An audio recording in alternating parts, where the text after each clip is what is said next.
All right. Who's doing recap? I got it. All right.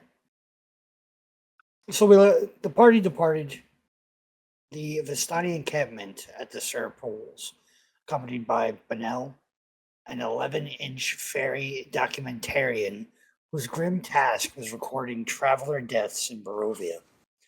Before leaving, they received the Tome of Strahd from Jinx. Actually, it was from Madame Ava, but we have it. But Jinx has it. I can correct that in the GM notes. Which revealed the Vampire Lord's tragic transformation, his obsessive love for Tatiana, his jealous murder of his brother Sergei on his wedding day, and Tatiana's fatal leap from Castle Ravenloft's walls. I've seen that in a TV show once. Madame Eva blessed their journey with warnings about the treacherous woods and unwelcoming Vallaki, while Stanimir bid them an emotional farewell. The westward journey led them to a ruined watchtower, where they discovered a magical ice-cold silver dragon pendant, then to a stone bridge guarded by an undead knight of the Order of the Silver Dragon, who directed them to seek aid at Argynvosholt. After surviving multiple wolf attacks, including an encounter with massive direwolves, and meeting Morgantha, the dream pastry peddler. That is the dream pastry peddler? Yeah, they reached Lake Zarovich, where Irina recognized the location from her dreams. And Jinx's raven familiar was poisoned by a mysterious fisherman. That's the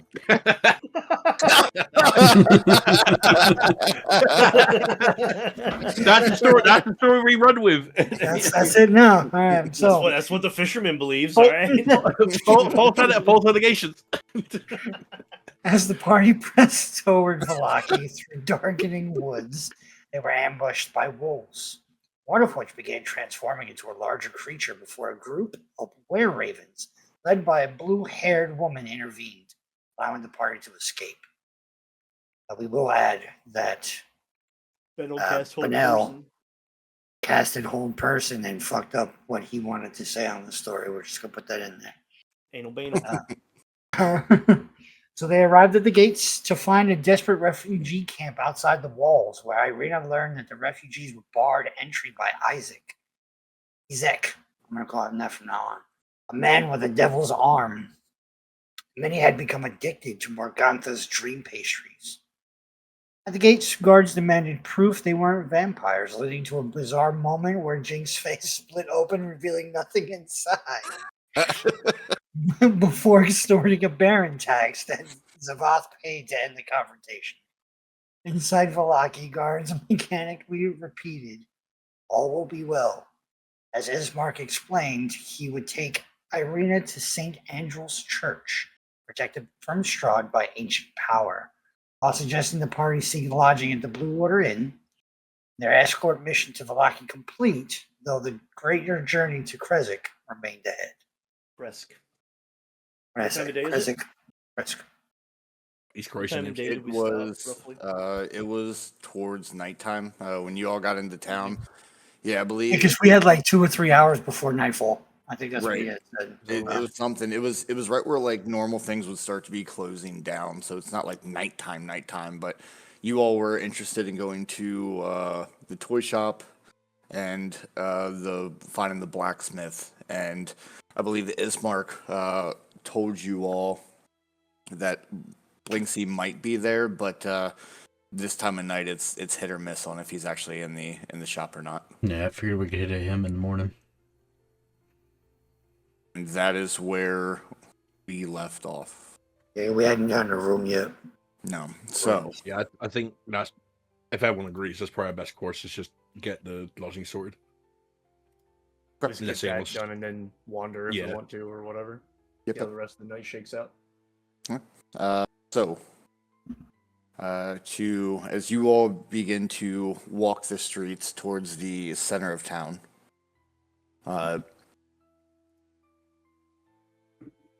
you pass from the Earthrin Road onto cobblestone, mud staining your boots, in the bottoms of your pants. Behind you, obviously the gate's closed, all that good stuff. I don't need to reread all that.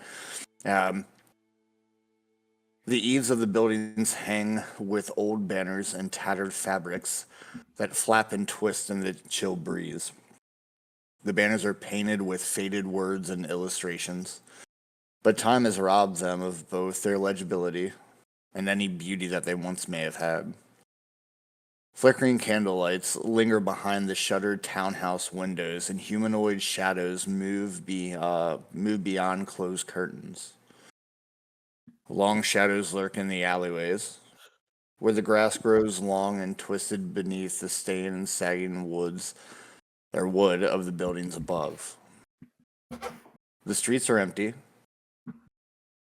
though you can see a single cloaked figure traveling away from you down the central road.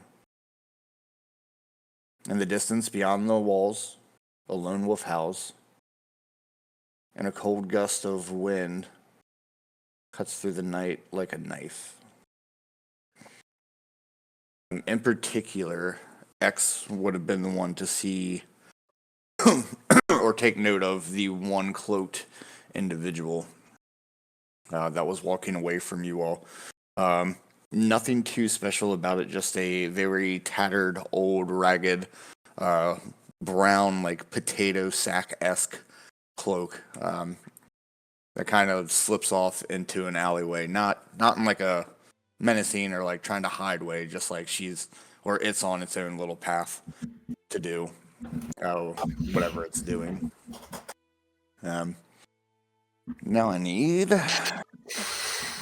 This is, you all finally do come to the center of town.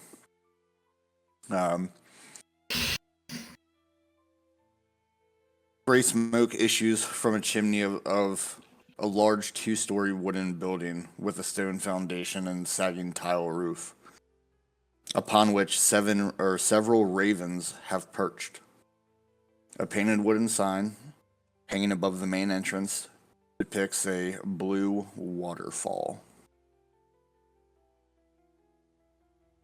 You all have officially found and made it to the Blue Water Inn. I take it you guys are going in? Correct. Yep. Okay.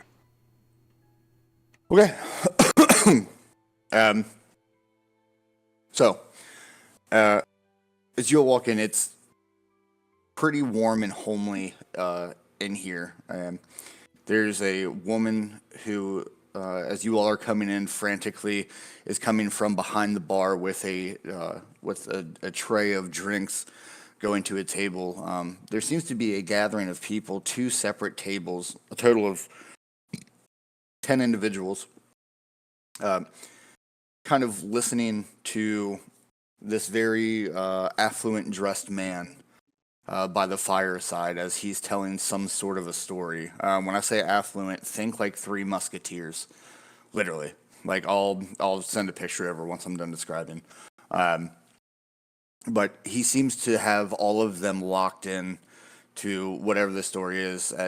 There's a point of tension, and you all, as you walk in, can't hear what the actual punchline was, but all of the men around the tables watching him and listening to him begin to laugh. There are 2 additional men sitting at the bar. They look a little more rugged than the others. While they don't laugh the way the others do, they smirk and then look at each other and then go back to their business and both take a swig. As you will walk in, the barmaiden walks by you all. She's 5'7", pale white skin. Not in like a vampire way. I'm sorry, I forgot what world we're in. But she does. She has like the Victorian skin, right? Black, beautiful hair with 2 blue feathers, like electric blue feathers, put into her bun as like a fucking, like, you know how like Asian women put chopsticks through their bun? Sort of like that, but they're these bright blue feathers. And as she kind of walks by you while she's going to the table with these drinks, she says, "Welcome to the Blue Water Inn. If you wouldn't mind, just go up to the bar. I'll be right there." Hi. she goes on her way and takes all these drinks over, and as she gets closer, the one table of men just start moaning and groaning, saying, "It's about time. I've been dry for 30 seconds." And she, of course, is like, "Oh, shut your fucking trap," and heckles with them like most bartenders do. Are you guys standing at the bar, or do you take seats? There are seats at the bar. I'd stand because I thought we were just getting a room. You know what I mean? Like, Yeah. standing on business. So,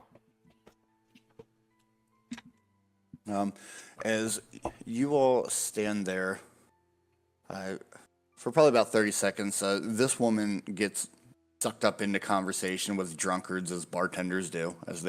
You all kind of look back and like she's obviously trying to get away, and they just keep pulling her back into the conversation and giving her lovings and you know what I mean, just the normal drunken man banter that is. And behind the bar, there's a swing door, and the door swings open, and a very stout, 6-foot-ish tall man, white, brown hair tied into like a Viking's knot in the back, and a long, wonderful fucking beard, comes out, and he has a tray of assorted sandwiches and steaks of sort. You all would, knowing the area, you haven't seen cattle or any of that. The only thing you've seen are wolves. So you would imagine that these are pupper steaks that he has on these on this platter. But comes out and give me 1 second. could be people. I knew a guy once who tried it. Tried it in a soup. Right. He torrent shutters. he comes out with the tray and notices you all at the bar and sets it down. And he says, "Oh, you travelers, are we here permanently or are we passing through?" Passing through. All right. What are my manners? And then where the fuck did it go? Oh, there it is. He goes, what are my manners? My name is Erwin. And usually I'm not the one behind the bar doing this. That's usually my wife's job. But he looks over. Clearly Danica's been tied up in exhilarating conversation. You said Erwin and Danica? It is Danica, yeah, so Danika. And Erwin, it's Urwin. Wouldn't that be Erwin? And their last name is Dorakova. So Dorakova.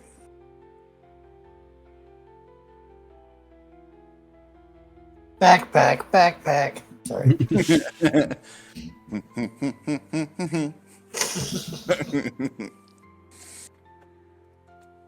Grabbing, no grabbing.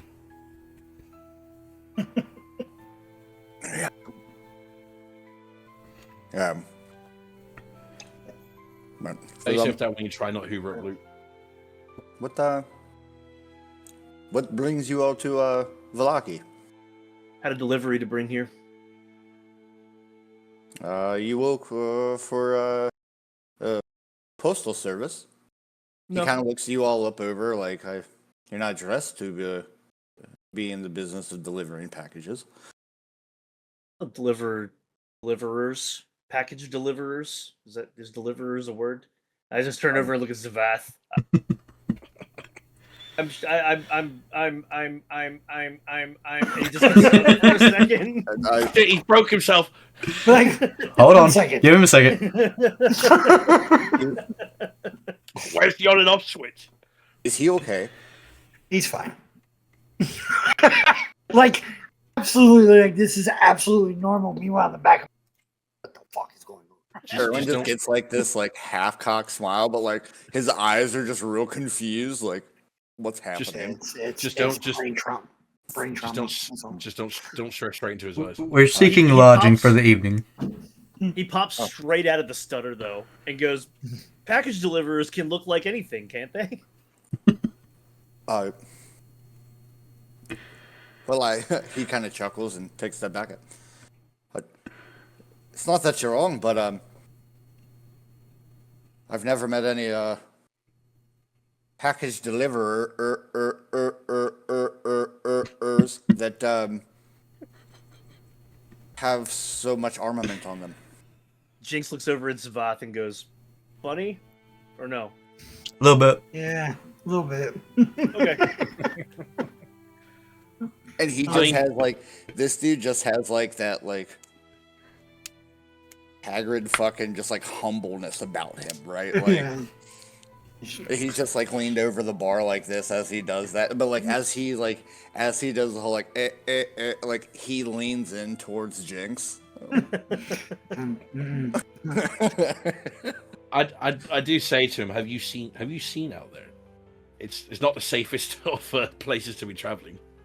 Well, you're not wrong. That's why I asked. It's not very often that we get a lot of travelers. Maybe a couple a year. It's wild to think that we've had 2 in the last 3 months. And I count you all as one. That crazy loon over there, and he points to the man telling the stories over in the corner. He's the other. His name's not Alexander, is it? I'm just kidding. No, from what I've understood, everyone seems to call him Rictavio. How do you spell that? Rictavio? Rictavio. VIO. See? Rick, R-I-T, or R-I-C, yes. Let's see. Hold on, I gotta spell. Hold on. I would say, how is I you say asked- Rick with R-I-T? The only reason I ask so often, not only for my own notes, but it helps There the it is. AI get the spellings Yeah, correctly too. so it's Rictavio. Got it. Okay, thank you. Rictavio. Oh, I was pretty close. I just got K instead of 2. That's about as- And okay, he goes on to yeah. explain. Huh? Go ahead. Good. Good. Oh, no. After he would say that everyone calls him Rictavio, he's super nice, animated fellow, wonderful storyteller. Seems to be a ringleader of some sort of carnival or circus that came into town. Seems to be waiting on a couple things, though. It's just him, his wagon, and from what he says, his saber-toothed tiger. Is he here for the festival? Necessarily think that's it. He says he travels from place to place, and that he has a carnival that he brings with him. Apparently, he's storing a wooden cage somewhere around town, probably the stockyard, with this saber-toothed tiger. I personally have no interest in going down and seeing if this is real or not. I think that's part of the lure of the mystery. But it's just interesting that we've had multiple of you in such close proximity in time. He's the It's only nice. one from the circus that showed up. So far, yes. He said that usually the rest of his I guess group usually can be 1 to 2 weeks behind him. But like I said, and he kind of leans in. I fear that something might have gone wrong. He's been here for at least 2 months. Jinx leans in too, and he says, "They're called a troop, not a group." That's good to know. In all seriousness, a group I know. of Yeah, performers is I know. called a troop. Yes, it is. I'm just laughing. Okay. I see you doing that and then leaning back and then slow thumbs up, like I got you, bro. 100%. That's exactly what Jinx does. Eyes focusing in and out the whole time. And as you guys kind of have the moment, he says, "Well, I take it you're not just talking to me because you want my company. You're probably here to get a room." That is, yeah. That's not right now. Like, I know I'm not the prettiest thing to look at, and nobody ever comes and just wants to hang, but that's perfectly fine. And as he's saying that, you hear a female voice come from behind you guys and walk around behind the bar. The barmaid comes back, and she just goes, Erwin, are you giving out rooms again free of charge?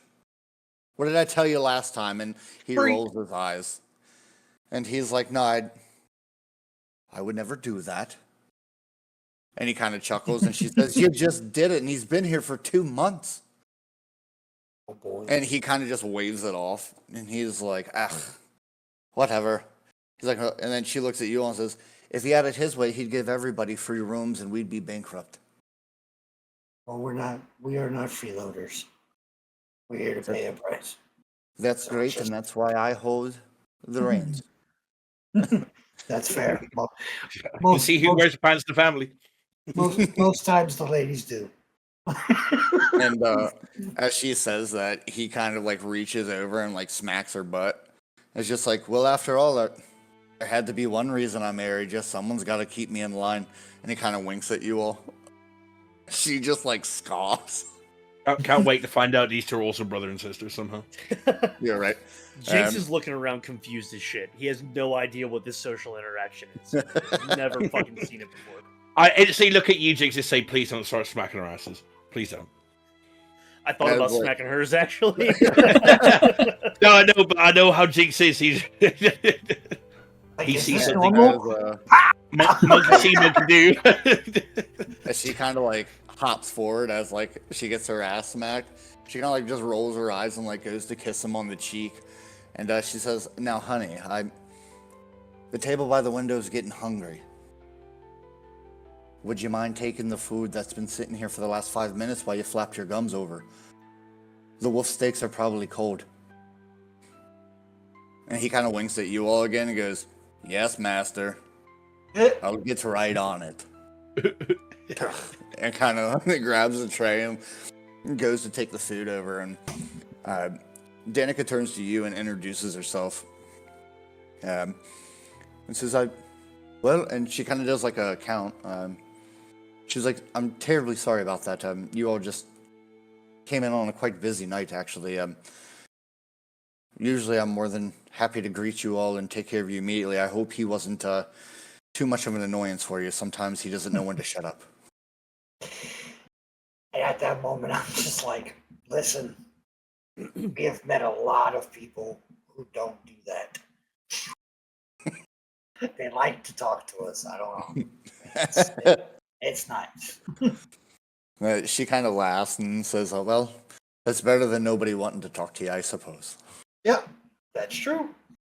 She goes, well, I'm always down and willing to sit here and talk, but in case you all are busy, how many rooms are you looking for? We can accommodate all types. Usually I have 4 rooms available, but with Mr. Freebie over there, I've only got 3. 2 of them are rather small with 1 bed apiece, and the other is a, I guess, an upgraded suite with 3 beds. That one goes for, and she kind of looks for a second. We don't have Electrum, so I need to do math real quick. 5 silver for that one room, and the other rooms are 2 silver apiece a night. If you plan on being here long term, we can work out a deal. I'm not here in the business of stealing from people. I understand there's not that many places to stay in the town, and to be honest, it's always nice to have new faces that become family. What kind of a deal would you work out for somebody that wanted to stay here for 2 months? Well, if you're asking the wrong person, you should have asked my husband. He'd say free. Oh, I'm not asking your husband because I don't want free. I'm asking you because I want to pay for it. She thinks for a second. Honestly, for 1 room, I could do 2 gold. 1 gold a month. Seems more than reasonable. I will tell you that breakfast isn't a thing here, so you all will have to fend for yourself. The kitchen opens at noon. But other than that, if there's requests that you all would like, I'm sure we could learn to accommodate. Obviously, it'll cost you all, but we live here anyways, along with our 2 boys. They're upstairs playing right now. So if you see 2 little hoodlums running around, they belong to us. They're wonderful boys. They usually mind to themselves, but yeah, I think we could do that. Jinx pulls out 1 platinum and hands it to her, and he says, "For your freeloader problem." She just kind of looks at it, and you really don't have to. I get told that a lot, but I end up doing it anyway. I don't really have much of a need for money, and frankly, I don't want to give it to my partners because they blow it on stupid things. What? I whispered that, you didn't hear it. I see. Or You have don't roll know how to perception, one of risk. the two. There's no Yeah, way I was you gonna know how to say- whisper. Yeah. 100%. I can easily control my volume. Easily. It would I be just cooler if normally you choose could. not to. You just scream everywhere you go. Max volume. Maybe I'll take some damage later on down Yeah, the yeah, road. yeah. But it faces that, and I can't do it anymore. Danger! Danger! Right? That was awful generous, Is this Jinx. the quiet part? She goes, well, thank you. With that, consider your all stay unlimited for the foreseeable future. Just all I ask is if you all are going to depart, if you wouldn't mind just clearing your rooms out. And obviously, if you all come back, you're more than welcome to have them back. Just in case other travelers come through while you guys are gone. Absolutely. Hey, we can all fit in the big suite. We only need 3 beds. So you can have your 2 other rooms free. Oh, that's true. I Jinx, forget. Jinx turns straight to Gravin and says, "Where are you gonna sleep?" Since when have you ever slept in a bed, Jinx? I've shut down in a bed before. He might want to feel relaxed for once. Guys, I can sit on the floor. It's fine. We'll figure it out. We'll take the You one room. sleep anyway. You don't even sleep. 3 of us technically don't sleep. Okay? The only one that sleeps is the one who ate the pie. We had to drag his ass, right? Don't worry, Zavath. I'll fucking keep you warm during the night. Hey, my man. Now with that cold pendant near you, get the fuck out of here with that shit. Jinx does look over at Danica and asks, "Will it be a problem if I shut down in the hallway outside of our room over the course of the evening, the night?" She kind of looks a little perturbed.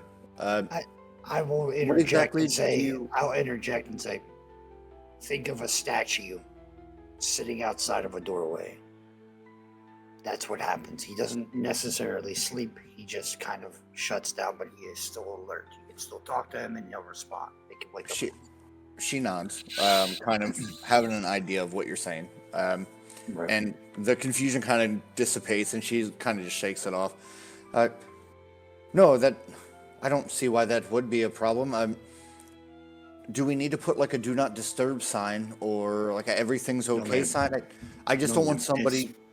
You can hang a sign on him when he sits outside and say, "Everything's fine. Leave me alone." That's fine. Well, that's what I was thinking. I'm just No, you don't have just to. in case Rictavio comes out of his room and I'm sure Rictavio would have a very good time if he bothered James. If he likes stories. Well, he's a talker. He is a talker, and he does have some good stories. Once you all get settled in, if he's still over there doing his little thing, you all should go listen. He's had some good stories over the last couple weeks. Everyone seems to really like him around here. And as she's saying that, Erwin comes back around. And he was like, "And you talk to me about flapping my gums and talking their ears off." And she's like, "That's my job. Your job is to do the heavy lifting." And he was like, "Oh, hush." And she was like, "No, now be a good boy. And show them where the room is so they can put their stuff down and come enjoy the evening." I see why you Thought she was a dummy mommy when we first fucking walked in with the pale skin and the dark hair. Yeah. You got the 2 fucking things in the head about me. As he's Call walking me away, a I'm good just, boy again. as he's just walking away, I'm staring at him, just like,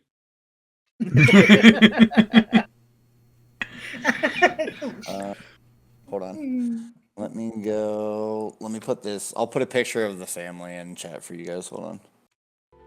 Yeah, she's There you kind go. of like a goth dummy mommy. Nice tits and everything. God damn. Yeah, she's just like she's your stereotypical like gothic London, just like homebody, like wife. She is wifey. That's She is what wifey. Oh, I was on this. Shit, hold on. I gotta go back to the right screen. So what's the plan for the evening, fellas? Yeah, so I figured we'd settle into the room, put everything that we want to kind of lay down. I would be still on the cautious side of everything. Hold what you need for a fight. But everything else we can put down in the room. Careful what you say to these people. Remember and then I'll mimic Stanimir. Like, they can still do that shit. So let's not, considering the fact that we ran into not one, but two dire wolves, a pack of wolves, and then we come over here, this thing that's standing on its hind legs. We got fucking people coming out of birds. Like, we need to on guard at all times. So whatever you need for a fight, hold it. Everything else can stay.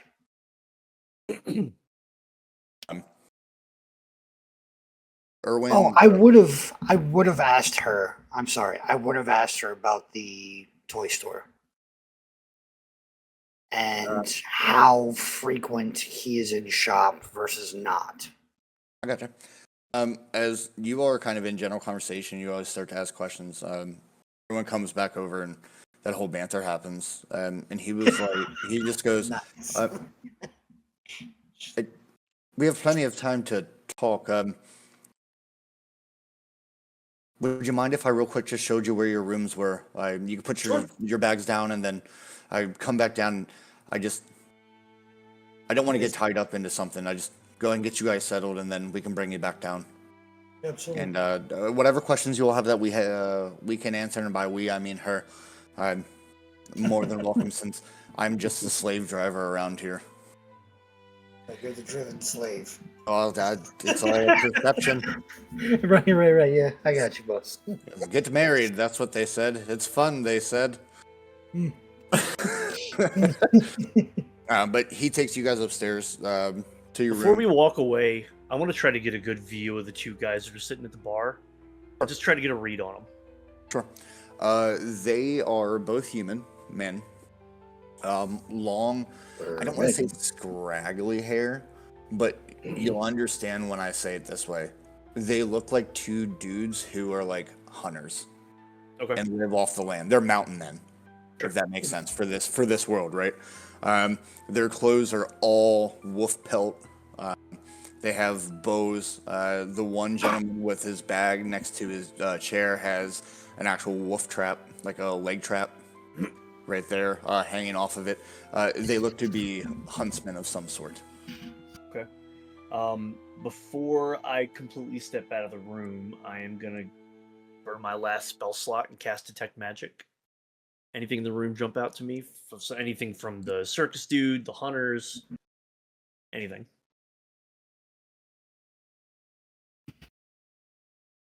Yes. Okay. Over to whisper with me real quick. It can only take a second. Okay. All right.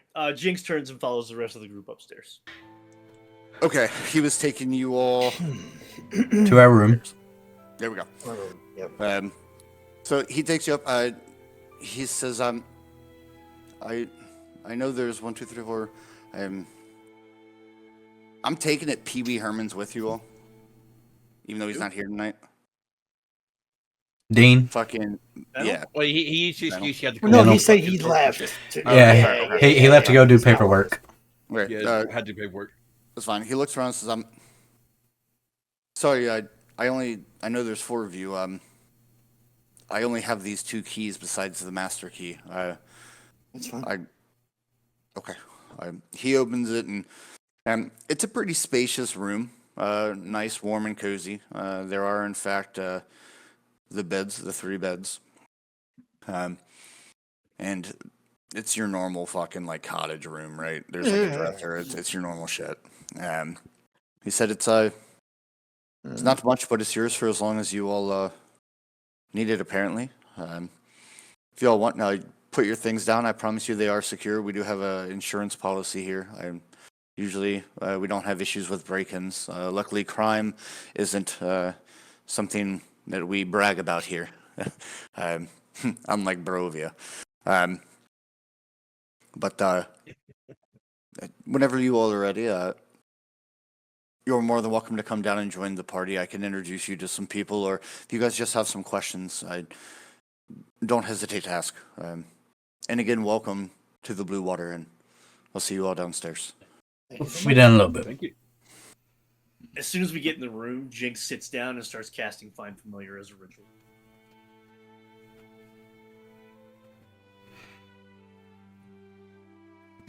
Yeah.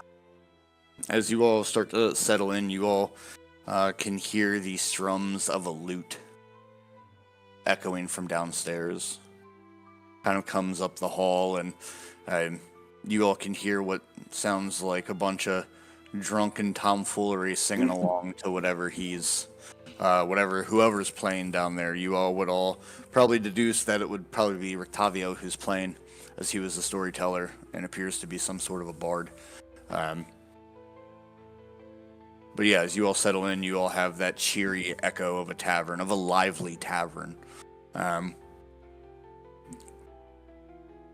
X with you in particular kind of sparks just a little warmth in your soul. Like, again, it's that home, right? You have that brief second where you forget you're in this fucking abysmal ass place. And just kind of before coming back to reality as everyone's still moving around and settling in.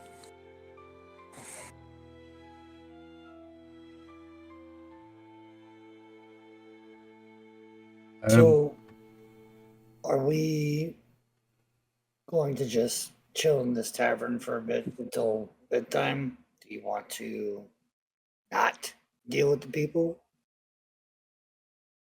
I mean, generally speaking, we came here to drop off somebody.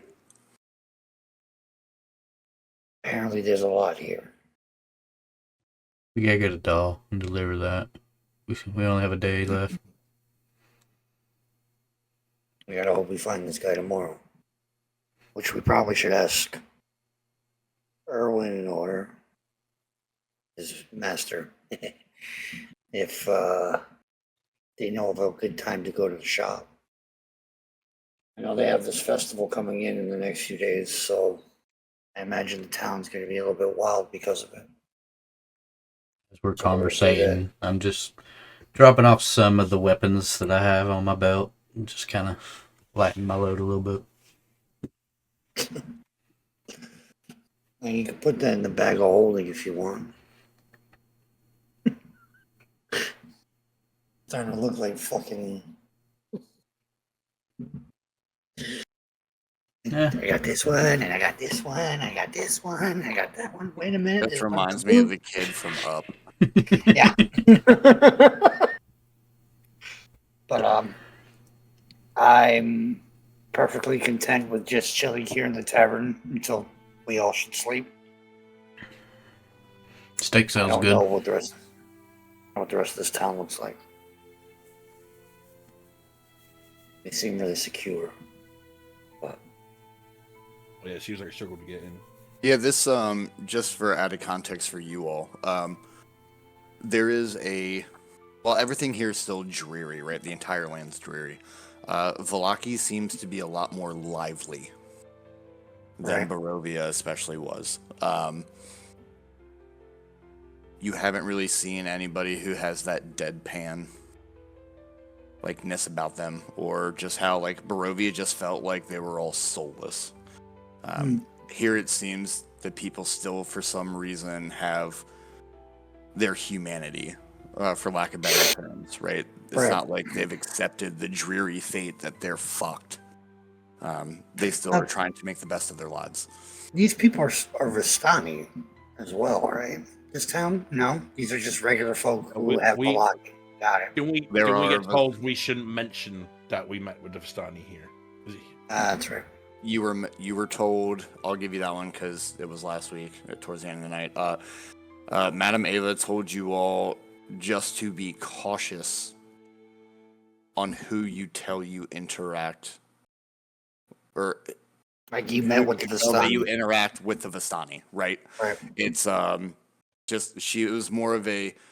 She told you that their camp is just northwest of the city itself. And just be careful who you let know, because not everybody here likes the Vistani. Gotcha. Okay.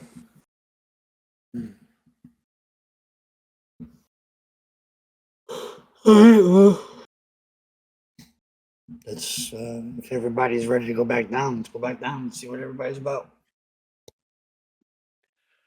Well, Jinx will be down as soon as he's done casting his spell. It takes an hour. takes an hour. Okay. For the ritual, it does, yeah. Yeah. Gotcha. All right, well, we'll Yeah. meet you down there. Gravin, you going with them, or you staying up with Jinx? As they go to walk out the door, well, Going go out. ahead and answer that Yeah, first. I was Jinx. going to go get some steak. Hungry. Okay. As they go to walk out the door, Jinx casts message, chooses Zavath, and just says, "Keep an eye on Rictavio. He's got some gear on him." Message concentration. It's a cantrip. Can you cast that while you're doing a ritual? I mean, I can I don't pause care. to cast it and then No. continue Yeah, the it ritual doesn't- afterwards. I'm not. Never mind. I'm If not. you want to nitpick it, we can do No, that. I just- Game breaking. You did that thing where I was like, I've never experienced this, and so I got my own head, and I was like, wait a Yeah. minute. How does that work? Yeah, that's literally all that was. Like, I don't Yeah, care. no, You you're guys are good, in the dude. end. It's not a big fucking deal. You're good. Like That's all I would say. he would send the message. I wouldn't respond. I would generally do the whole cool guy thing where he hands in the pocket, throw the hand up as you're walking out the door, like, bro, I got you.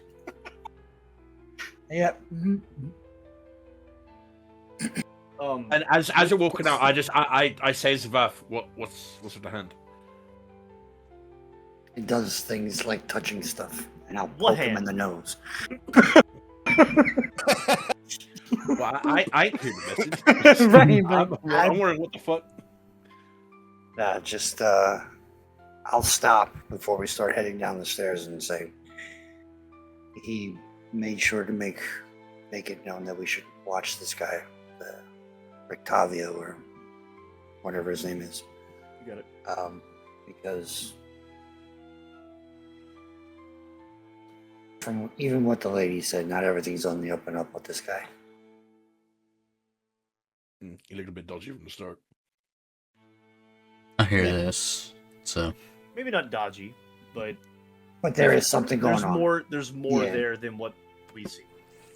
I smell bullshit. use insight. Yeah, pretty much. No bullshit. Oh. Call it crowded. Can we go back upstairs, boys? Right, it is crowded in here. I have upstairs too. If you guys want to, there's nothing up there that you guys like really need to know about, but I figured I'd throw you guys on the map at least while I have it here. Yep. Social anxiety does not like this. I am going to go sit at this table that no one's at and just kind of sit there. I'm good with that. I'm sat in the furthest chair away from everyone.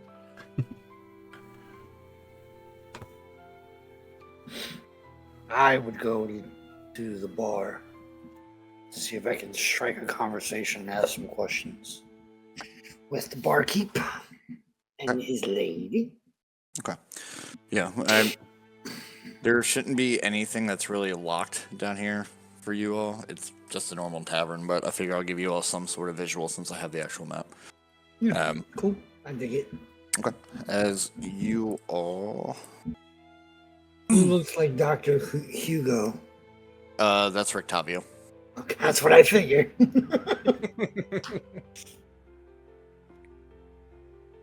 Fucking evil scientist ass looking motherfucker. See, I said know. he looked dodgy. Dodgy Dave, bro. Dodgy Dave. As you all come down there again, they're singing. They're still singing these different songs. Some of them you all have heard before, others you haven't. It's your typical bard songs that everybody would know in a pub, right? As you all come back down, oh, what's her name? Oh man, Danica. Danica kind of smiles at you all as you come down the stairs, and she kind of just says that she just doesn't yell, but speaks loud enough for you all to hear. Glad you decided to join us and not just go to sleep. I'm sure you're hungry. Yeah, there After we the are. journey we had to get here. All right. Are we looking for simple, or could I Something interest you in simple. a steak? You know what? What you do can get you twisted think by we that. would enjoy? And we'll take that. Well, we do have beef stew. But says, well, that the normal meal tonight is the beef stew. But the husband was useful earlier, and I did get a couple wolves Shocker. while he was out hunting the other day. So I do believe there are a couple of steaks left from that if you want. It's kind of a delicacy around here. Kind of controversial. I know it's not for everybody, but it's not nearly as bad as you think. And technically, they're not dogs. I will try a wolf steak. Wonderful. Take Same here. one. Okay. There it is. They are 2 silver apiece, and she pulls out 2 different bottles of wine. Says, "Well, you can't certainly have a steak without a little bit of liquid as well." Well, can we buy both of those off of you? You technically can. So this one, and just- she grabs the one bottle and just says, "This is just your normal crushed grape wine. Nothing too special. Still comes from Krusk. But this one, this is the Passion Dragon. A little higher quality, aged in specific barrels. You had me at Passion Dragon. I don't need to know the rest of it. No. As you say that, she laughs and goes, "It is good. The price is a little different, though. Just to let you know, if you all are going to buy 2 bottles, I'm sure you all could drink these, no problem." She points to the cheaper one first and says, "This one's 5 silver for the whole bottle. This one's 1 gold." Okay. And I'll hand her a gold. Right, 2 do you- gold for the food and then for the bottle. Would you like both the bottles now, or do you want me to keep one back here, secure? And she leans in. You just got to be careful. Everybody here knows what the Passion Dragon is, and as soon as you look away, it might disappear. Yeah, keep That's all I'm back saying. there for the minute. We'll start on the cheaper Okay. one first. That's perfectly fine. If you want, I can keep both of them here, and I can just pour them for you. That way, there's yeah, no that issues. works. Wonderful. Yes. So she pulls out glasses and pours each of you one. There's a total of 10 glasses of wine per bottle. So you guys have plenty of fucking wine. She says, as she's sitting there pouring, making small talk, so I don't necessarily know how long you're going to be in the area, but if you ever make it out to Kreska, you really should go out to the vineyards. The Wizards of Wine are wonderful. Absolutely wonderful. And as she's saying that, her husband comes from behind. He says, "It's great, but shipment's 2 weeks late." And she's like, "Oh, it happens. Things happen. It's not a big deal. We have plenty in reserve."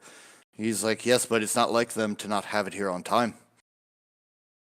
I would say, we heard a story from the town of Barovia that the tavern there, they haven't had their shipment in 2 months. 2 months, Jesus. Not that bad here, but that does make sense. We're closer. Haven't heard any reports though of caravans being ambushed or robbed or anything. I don't know if maybe this year they're just struggling on crop or what it is. I'm sure they'll figure it out though. I never had an issue like this before. Yeah. I mean, the way we go, we'll probably end up checking out at some point. So if something's wrong, we'll be able to at least see if something there is happening. Well, as any man should. You can't let the tap run dry, as they say, right? I don't know how a man would survive without. He holds up a bottle of this wonderful liquid courage, and Danica just rolls her eyes. Goes, "You drink too much of it as it is." He goes, "I don't drink enough." You're not wrong there. You can never have enough. You're muted. I don't deal with them. I don't drink enough to deal with your fucking ass.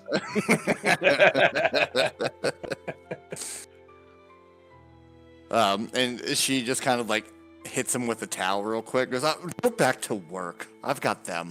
They're hungry." And he's like, all right. And it's like, they'll be coming right up. Any special requests on how they're cooked? Is medium rare okay with everybody? Medium rare's perfect. Yep. Wonderful. Give me a few. And he goes into the back, the door swing closed. And she just kind of sighs and like shakes her head. I don't know why I love that man. He's a handful. But he treats me well. I guess that's what counts. Well, anyways, what brings you all around these parts? Looking for a doll. A Blinksy. Do you know where we can happen to find him? Yeah, So Blinksy actually has a toy store on the northeast side of town here. Not a problem to get to. She kind of like looks around, like looks out the window. Probably isn't there this evening, but usually he's there shortly after sunrise. And he's usually there most of the day. I will warn you, he's a little different. And his toys are a little different. I'll look at her and be like, "Did you meet Jinx?" I turn to you I just point to you. Can we have a cup of oil for our friend when he joins us?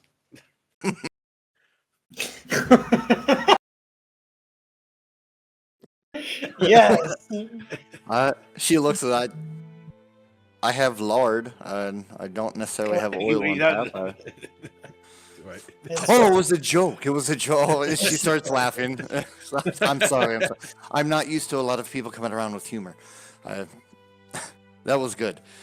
But where was I? Oh yeah, Blinksy's a wonderful man. He is a little different though. Very lively, animated. He very much loves what he does, but his toys are a little bit bizarre. I'll leave it at that. You always see what I mean when you go. She kind of leans in a little bit, and she's like, lots of folk around here think they're a little bit too morbid, if you will. Sure, you can buy a carousel from him, but there's not horses on it. It's skeletons. It's things of that nature. It's all very peculiar. But he does mean well, and he is a very nice man. He's never done us wrong. And he recently gained a new pet monkey. I think Piccolo was his name. Yes, I believe that was his name. Is Piccolo. The monkey's very well trained. He came from the carnival. You see, the Baron doesn't necessarily agree with travelers having pets of exotic nature. Especially a saber-toothed tiger, from what you said earlier. That's why it's locked up in the stockyard. It has to be away from everybody. It's a hazard. The monkey, though, as nice as could be, you just gotta watch your pockets. I wonder. Seems to be one of those. But I'm sure if you all go buy a doll, they are wonderful dolls, and the kids do love them. It's just people who aren't used to our way of life around here and our customs can get a little scared. But I can 100% give you directions. And I'm sure if you mention that you're staying here and you know us, I'm sure Blinksy will give you a good deal.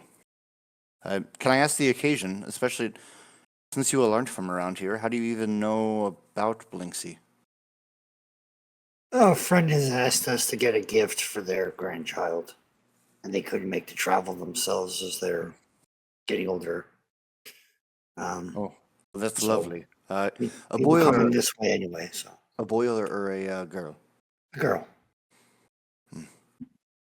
Well, if I can recommend, just don't overthink it when you go in. He does have a lot of nice knickknacks.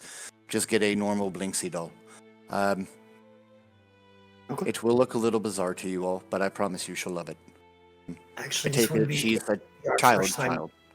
Yes, as far as we know. We are also kind of familiar with the dolls themselves. We've seen a few of them. Oh. So, this isn't your all's first stop in Barovia. Well, it's not necessary. It's all one go. Like, I don't know how else to explain it, but Yeah, we've only been here. She kind of like, as you fumble for words to explain, she kind of Yes. waves her hand and is like, I get it. You're like the others. We get it. yeah. All right. Well, yeah, you go see him. Is there any other places that you all might need to visit within the town?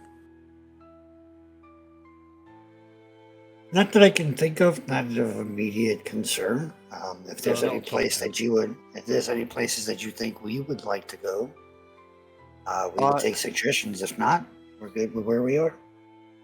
Well, if you're looking for normal odds and ends that people of your like usually need, different tools and things of that nature, you can go to the. As soon as I say this, you all are going to be like, "What?" You can go to the Arasak, not Asarak, Arasak. The Arasak Stockyards. It's Arasek. Stockyards. Stockyards. Okay. It's dual purpose. It's on the south side of town. Away from everything. It acts as a storage yard, but also as a general store. We also have leatherworks. We have a fishing shop here in town. Oh, I know. Did Jinx find out earlier where the blacksmith is?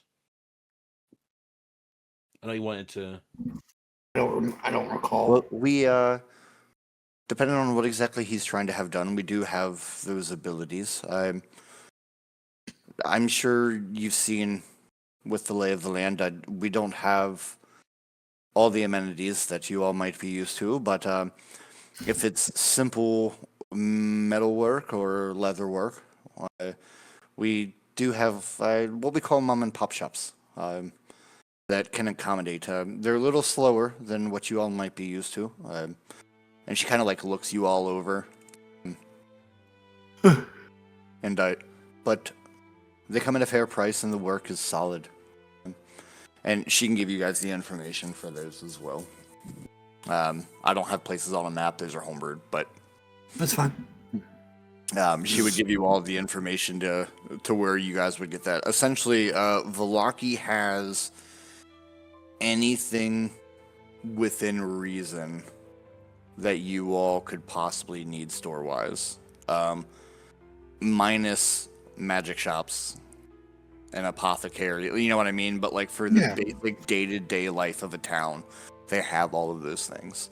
And she kind of, as she's rambling on and explaining this, she points down to the other side of the bar where the two huntsmen are, and she's actually, those are the two that actually run one of the shops here in town. They mostly deal with hunting goods and pelts and things of that nature, but they do know the lay of the land. So if you guys ever need to know anything, they are a little rough around the edges, but for the right price, they guide. or at least we'll tell you the right direction. But you'll come to find that everybody in town here has a purpose. It's just, can you figure out who you need to talk to? We pride ourselves on that here in Vallaki. Regardless of what... and she kind of stops for a second. Regardless of what ruling entities try to do.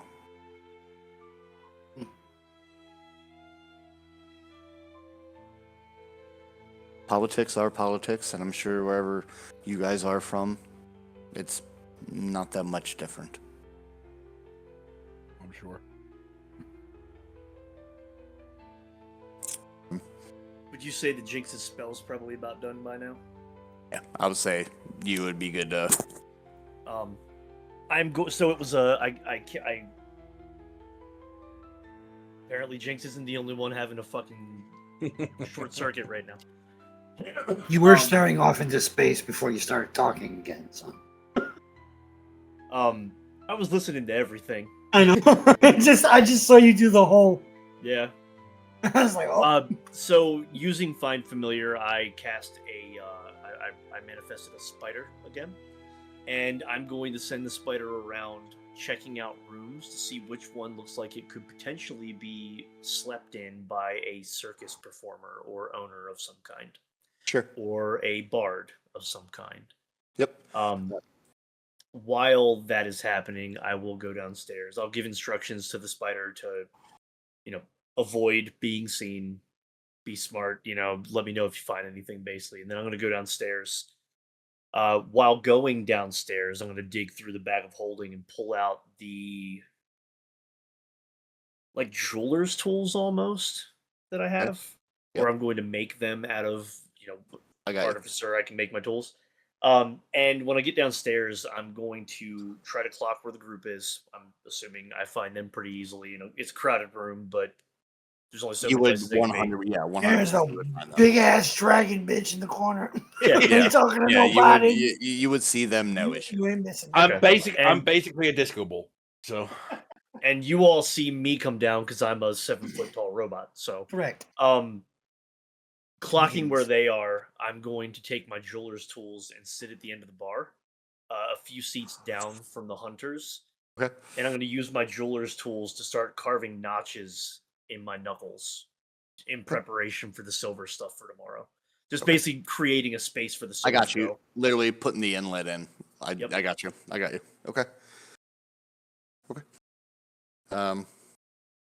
Sweet. And you all watch, and Jinx does come down. He looks at you all, acknowledges you, but then sits down. Oh, he doesn't acknowledge them at all. He just looks over and then completely ignores it. Oh, okay.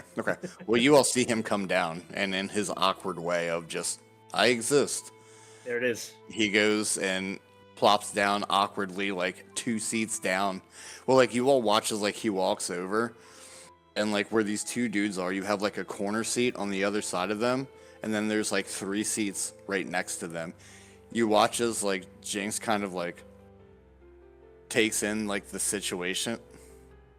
He takes in the situation and, goes to sit right next to the one guy, and then takes a step back, steps awkwardly around to the other side of the chair to his left, and then sits one space in between. That way there's still just a little bit of fucking room between them, and just starts fucking carving at his knuckles. You all of a sudden just hear this metallic noise, grinding, just start just echoing through the room as there's songs going and everything else. No one seems to care. You see you all watch as the guy closest to Jinx kind of The fuck?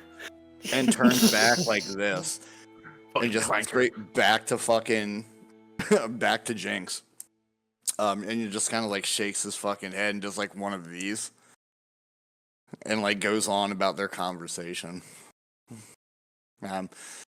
Jinx, as you're sitting there doing that, bartender, she comes up to you and says, "I'm so sorry. I'm not too sure how to ask this. Would you like me to leave because I'm being too loud?" No, no, no, no, no, no, no, no, no, no, no. I was gonna offer you food, but I don't know if you eat. Oh no, I don't. But thank you though. Well, would you like food?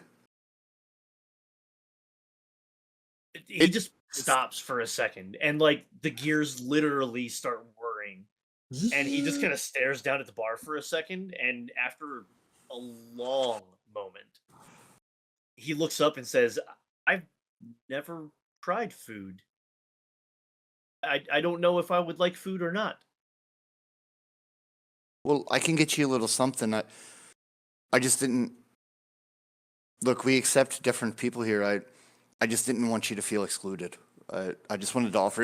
If you've never tried food, though, it's on me. Let me get you a little bit of everything. I'm sure we have scraps back there. You can have a little sample plate. Okay. Wonderful. I can't wait. What about wine? Have you ever drank? Not alcohol, no. Would you like to try? You don't have to. It's not for everybody. Sure.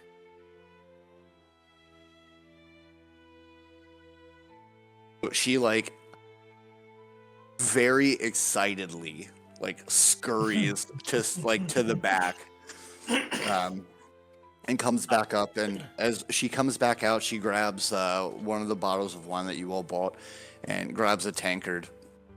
By the time she comes back out, Jinx has taken all his jeweler's tools and lined them up in like perfectly organized, spaced apart, even with each other. They're set aside perfectly to the side, out of the way. She comes out, and as she goes grabbing the stuff, and she turns and just like, oh.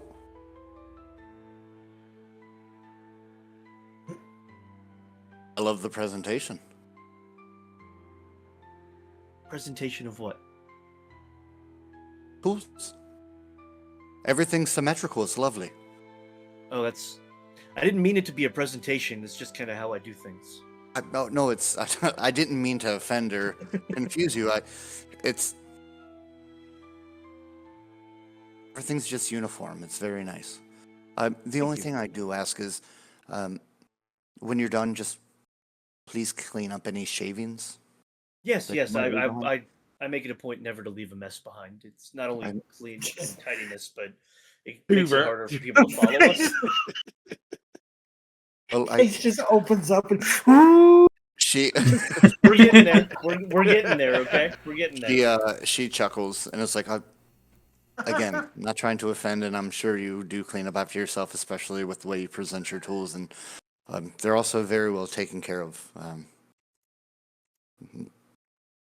A man's worthless. Well, a man's worthless without his tools, and sadly, not everybody agrees, but they're lovely. They're lovely, Thank you. and Do you have anything here that requires maintenance? I'm very good at those sorts of things, and I get bored very easily. That's why I'm not over with my friends. What they're doing just doesn't really interest me. no. Hey. Actually, right now, I wish I would have known you 3 weeks ago. Our well sprung a leak. It was a whole nightmare. But right now, I think everything's good to go. I wouldn't dare ask a first night patron to do anything. You're fine where you are, and if I have to ask anything, it's for you just to sit there and enjoy the experience of trying food for the first time. I can do that, but afterward, I would like to look at the repair for your well and verify that it was repaired correctly. She kind of like takes a step back. She's like, all right. Well, You're not asking me to do anything. I'm offering. No, 100%. I'll check with my husband. I'm sure it won't be a problem, but Well, no offense taken if it is. he's quite prideful in his work. Yeah, I just don't want to Oh. brush him the wrong way. I don't want to sleep next to an angry bear tonight. Understood. If it would sweeten the deal, I'd be happy to Hey, give him fuck. some pointers if he'd like. I can walk him through anything or give him some tips, perhaps. I'm very good at these sorts of things. It's kind of been my craft for a very long time. He actually might take you up on that. He's a sucker for learning. Me And too. he loves to play a game called Just the Tip. No, I'm Once that interaction finishes, Jinx looks down at the food and the tankard of wine and everything, and his head begins to open the way that it did outside the gates when he was showing the guard that he wasn't a vampire. It doesn't open quite as far, but when it opens up sufficiently, he takes the tankard and pours the whole thing inside of his face, and then picks the plate up and dumps everything on the plate into his face too, and then sets it all down and closes everything back up again. So hold on.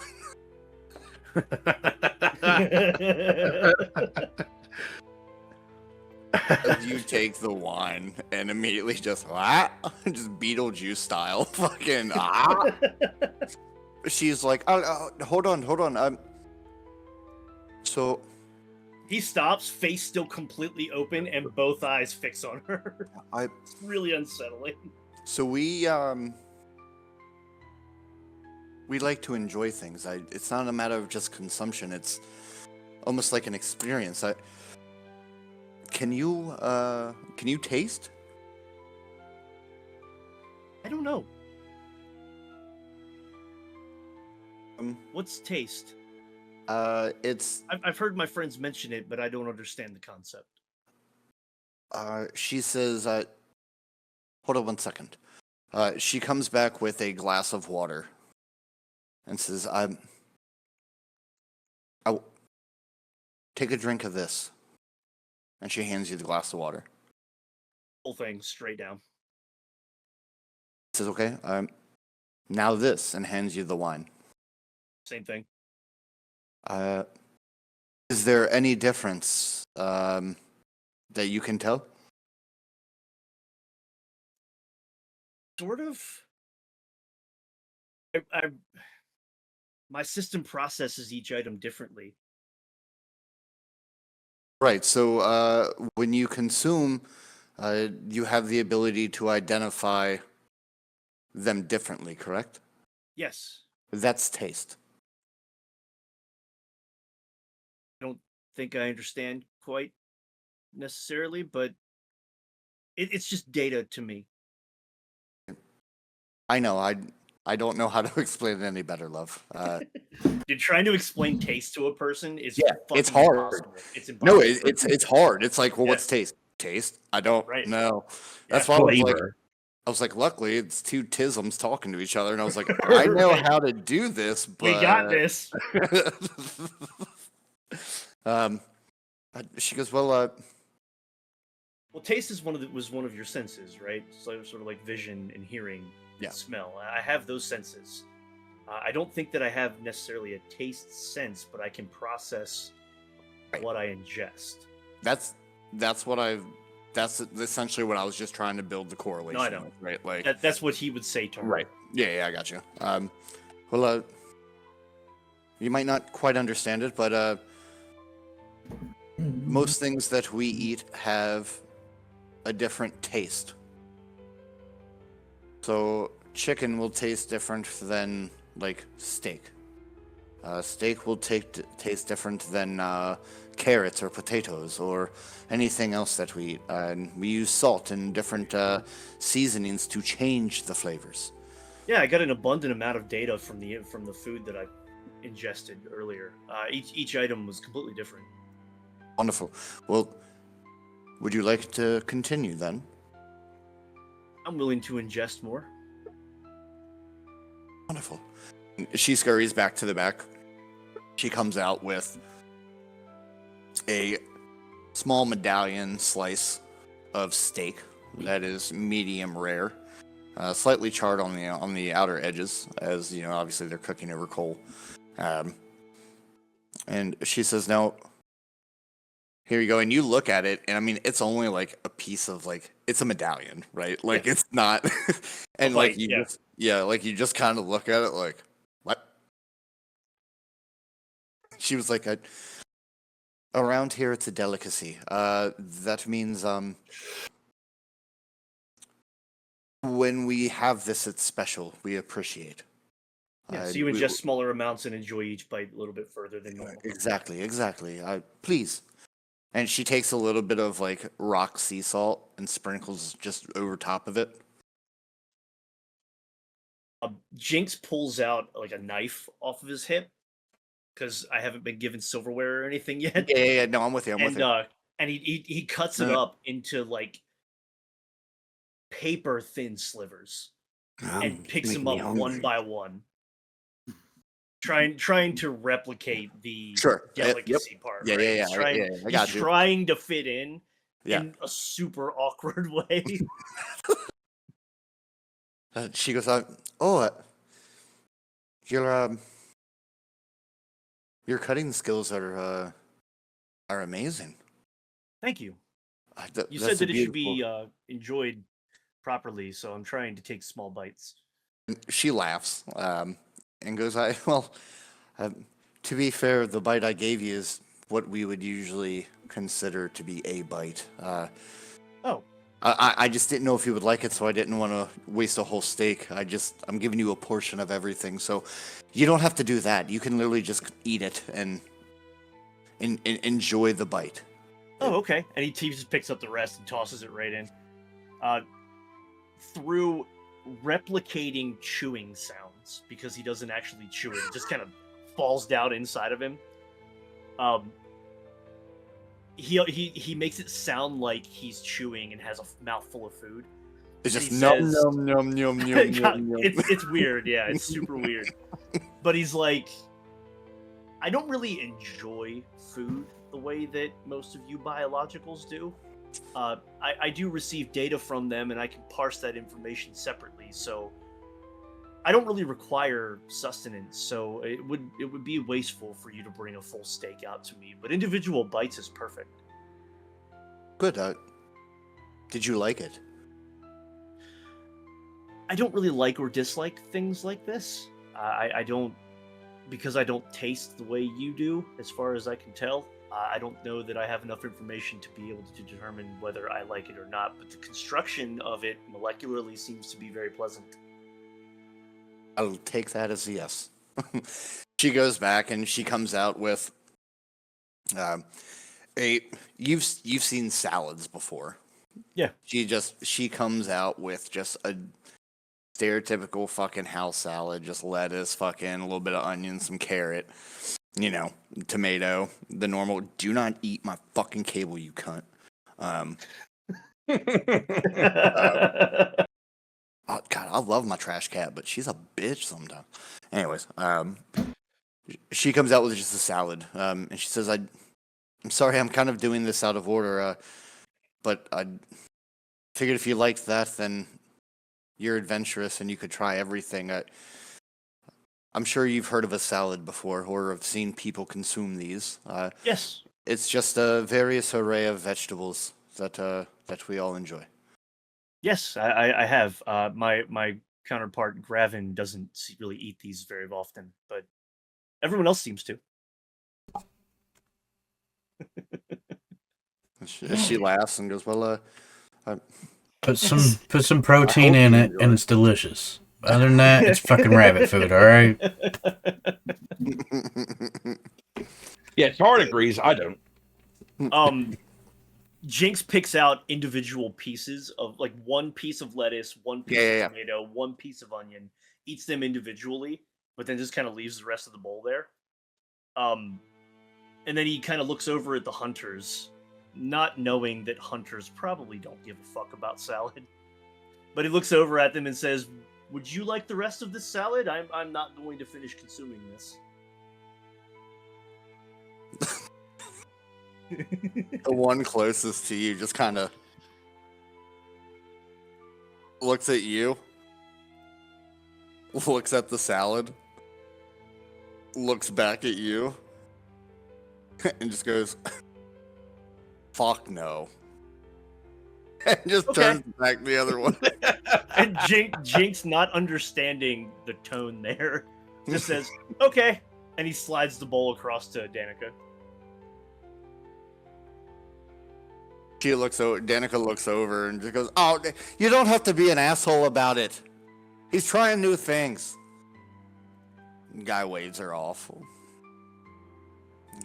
Understanding what Danica said now, because Jinx does have a hard time reading context and tone.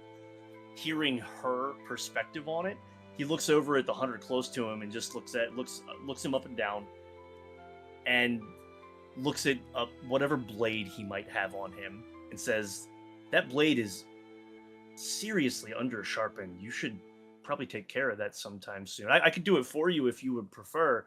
I'm not sure that you're capable. Maybe you are. I'm not sure. Would you like me to teach you how to sharpen that blade?"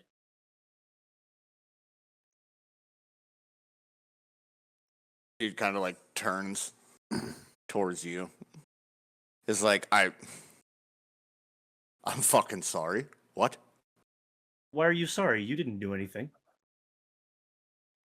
Like looks down at his blade. And he's like, look, I don't know where the fuck you're from. And immediately Danica's like, hey. She goes, Yevgeny, he's new. He doesn't understand. Don't be a prick. Jinx pulls his knife back out and just sets it down on the bar in a very non-threatening manner. And just says, it was a genuine offer, and slides the blade over to him to show how fucking razor sharp this thing is.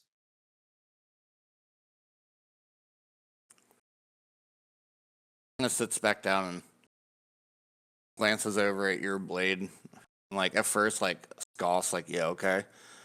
And you catch him side-eyeing it again. And he reaches over and he says, do you mind? Slid it over to you for exactly this purpose. By the way, during this, with that voice, because I'm technically still at the bar, I would be clocking all of it. I'm tracking. I was gonna say, I'm watching from afar. Like, I'm not hearing what they're saying unless they shout. But well, the one guy did shout. That's the main reason why I'm watching, because of that. Looks at it.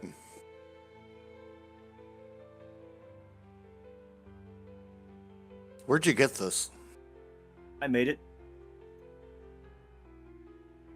Him and the guy next to him just start laughing, and he kind of like chuckles and hits his buddy. Yeah, okay. Where'd you get it? How would you like me to prove to you that I made it? Make me one. Right now? Right fucking now. Provide the materials to do so, and I will. If you don't have them, I can probably scavenge them out. And he reaches like shoulder deep into the bag of holding and starts rummaging around, which I feel like a bag of holding out of nowhere, not knowing what that was, not knowing that I had one, would catch their attention. No, it does. 100%. And I start pulling out metal straps and just putting them up on the table, one piece after another, until I have enough to make a knife, essentially.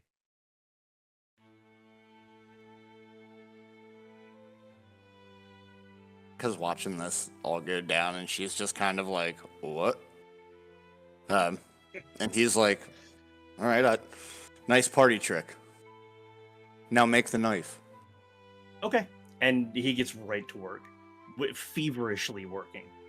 Like, this is what Jinx fucking does. Right. It's right, like a baseball player stepping up to the plate, man. It's just familiar, right? Right. And over the next however many minutes you need him to do it, he's gonna craft a knife. It's very crude because he doesn't have all of his devices, right? It's like a file and shit that he's just kind of honing with, but he makes a knife. Okay. I'll say relatively quick, you're able to essentially assemble the makings of like the base of a knife, right? Sure. And with you, it does have it has the same finish on the blade that my blade does, though. 100%. Just as sharp. But with you, like, it's just going to take you a little bit of time to actually get that sharpness down. But you notice that both of these gentlemen are just enamored and watching this go down. Like, it doesn't mean anything to you, but you're like, oh, they're watching. Yeah. Okay. Like, I have an audience this time. You're fucking Edward Scissorhands in the backyard. Yes. Yes, you know what I mean? Perfect Like, analogy. literally. Perfect analogy. Yeah, I get it. It's gonna take time. I would say it would take you probably 10 to 15 minutes of you sitting here with your expertise and how quick you work. For most people, it'd be a couple hours, right? But with you, you're like, no, I know exactly what I need to do and how to do it. Yeah, it's Like, a so you're rudimentary just- knife. Yeah, It's simple. So for the rest of you, while he's doing that, you will kind of hear this like voice raise up, and y'all look over, and next thing you know, Jinx is being Jinx, and it's just like, I make stuff. Yeah, but the problem is, I'm only seeing the back of Jinx, so I'm just seeing this, and I'm wondering what the fuck he's playing. He's got his spider hands out, and he's playing with himself. 100%. The wrists fold back and the Yeah, spider yeah. fingers come out and Yeah, everything. exactly. Yeah, I get it. He's just as 1 second. I'll come back to that. All right, Yep. The rest of you, what are we doing now that Deej and I just went down a rabbit hole? Which we do Wait for often. fucking. I'm assuming the steaks have came and we've already eaten them as well. Yeah. So like during this whole thing, her husband would have brought the steaks out. Irwin or whatever is Irwin, right? Irwin. Yeah. Dude, there's too many fucking names in this campaign. There's so many NPCs. Irwin would have brought all of your steaks out as this is happening. Like as like the scraps that he's eating are coming out, your all's food's coming out too, right? Gotcha. So he gives this, and as he comes over to the table and puts everything down, at least the rest of it, Jinx is over there fucking whittling the fuck away, for lack of better terms. And Erwin just kind of like, as he puts everything down, he's like, your all's friend's quite peculiar. That he is. You don't fucking say. That's fucking one way to describe it, Fred. Don't take it the wrong way, but this is the most lively this place has fucking been in a minute between him and the fucking kook telling stories. Wait, used to Coop telling the stories. Rick Octavio. Oh yeah, sorry, yeah. But at the end of the day, it's good for business. So, cheers, gentlemen. Thank you, sir. I want you all to know that you all each get an additional glass of wine on me tonight. I appreciate you all. It's lovely to have new faces that actually want to be here. And it's nice to meet friendly faces. Always, I try. To be honest, I'm an asshole, but she keeps me in line. I can see that. She came at me with a wooden spoon last night. It wasn't fun. I still got bruises on my ass. I'll have it for the next 3 weeks. And no, it wasn't one of those fun nights. But I'm sure you did something wrong. God, I breathed. That's the honest truth. I breathed. Yeah. It'd be like that sometimes. Yeah. But we all know how that goes, right? And you kind of just bumped up. This is all y'all. Bear in mind, at this point, I'm probably like on my third glass of wine. Yeah. Oh yeah. Yeah. I need so that is gonna be the thing. I have only taken sips. So Okay. however you want to do that, because So I'm who's- not Brother, we bought 2 bottles. Who's Well, aware of what you're One of the bottles is for the Rictavia? cake lady. Oh, the cake lady. Oh shit. Wait, we're not giving the fucking expensive bottles to the cake lady? You didn't point that out. Why not? Better ingredients, better shit. Papa John's. Sorry. I got fucking knocked out for 8 hours eating one of her pies. I'm fucking paying her shit. That's cool. I'll pay for the fucking the other wine. one too. The fuck? You go back to sleep. Hang on, have you talked to fucking Zavath about this? Considering he's the one who fucking slinged the gold for it. And I will throw it to him. As you all are sitting here having this like conversation, bro's still right next to you all, and he's just like, we do have cheap bottles of wine. Like, it's not like you have to make the decision right now. Yeah, there's always wine. I know it's running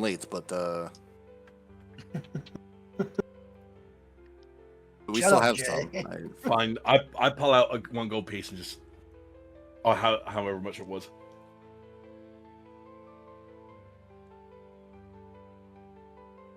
I'm eating my steak, drinking my wine, and I'm trying to listen to Rictovia over there. See what I can pick up.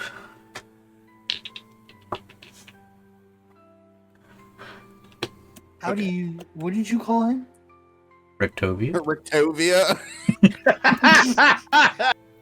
Brother. Rictavier. No, it's Rictavio. Rictavio. It's Leviosa. Yeah. Yeah, Leviosa. I was like, ain't nobody gonna clock that? Because I heard it. That's not his name. No, it's fine. As you guys kind of like figure out the whole wine thing, and like you guys are sitting there enjoying your food. Revan, you hone in on the conversation that's going on behind you, and the story that's being told. And the room, what kind of catches your ear is he goes from talking and everybody laughing and him playing music to kind of giving like an interlude or an introduction into his next story. And as you sit there and listen, the room becomes deadly quiet. Everyone's just waiting for him to tell this next story. Except for Jinx filing on a piece Yeah, of metal yeah. by the bar. Yeah, Jinx is over there just filing the fuck away, but Yeah, become silent by the fucking. yeah. And as like the room goes silent and everybody hears like metal on fucking metal, like everyone kind of just like looks over. And the one dude's like, "All right, you quiet it the fuck down. Man's about to tell a story."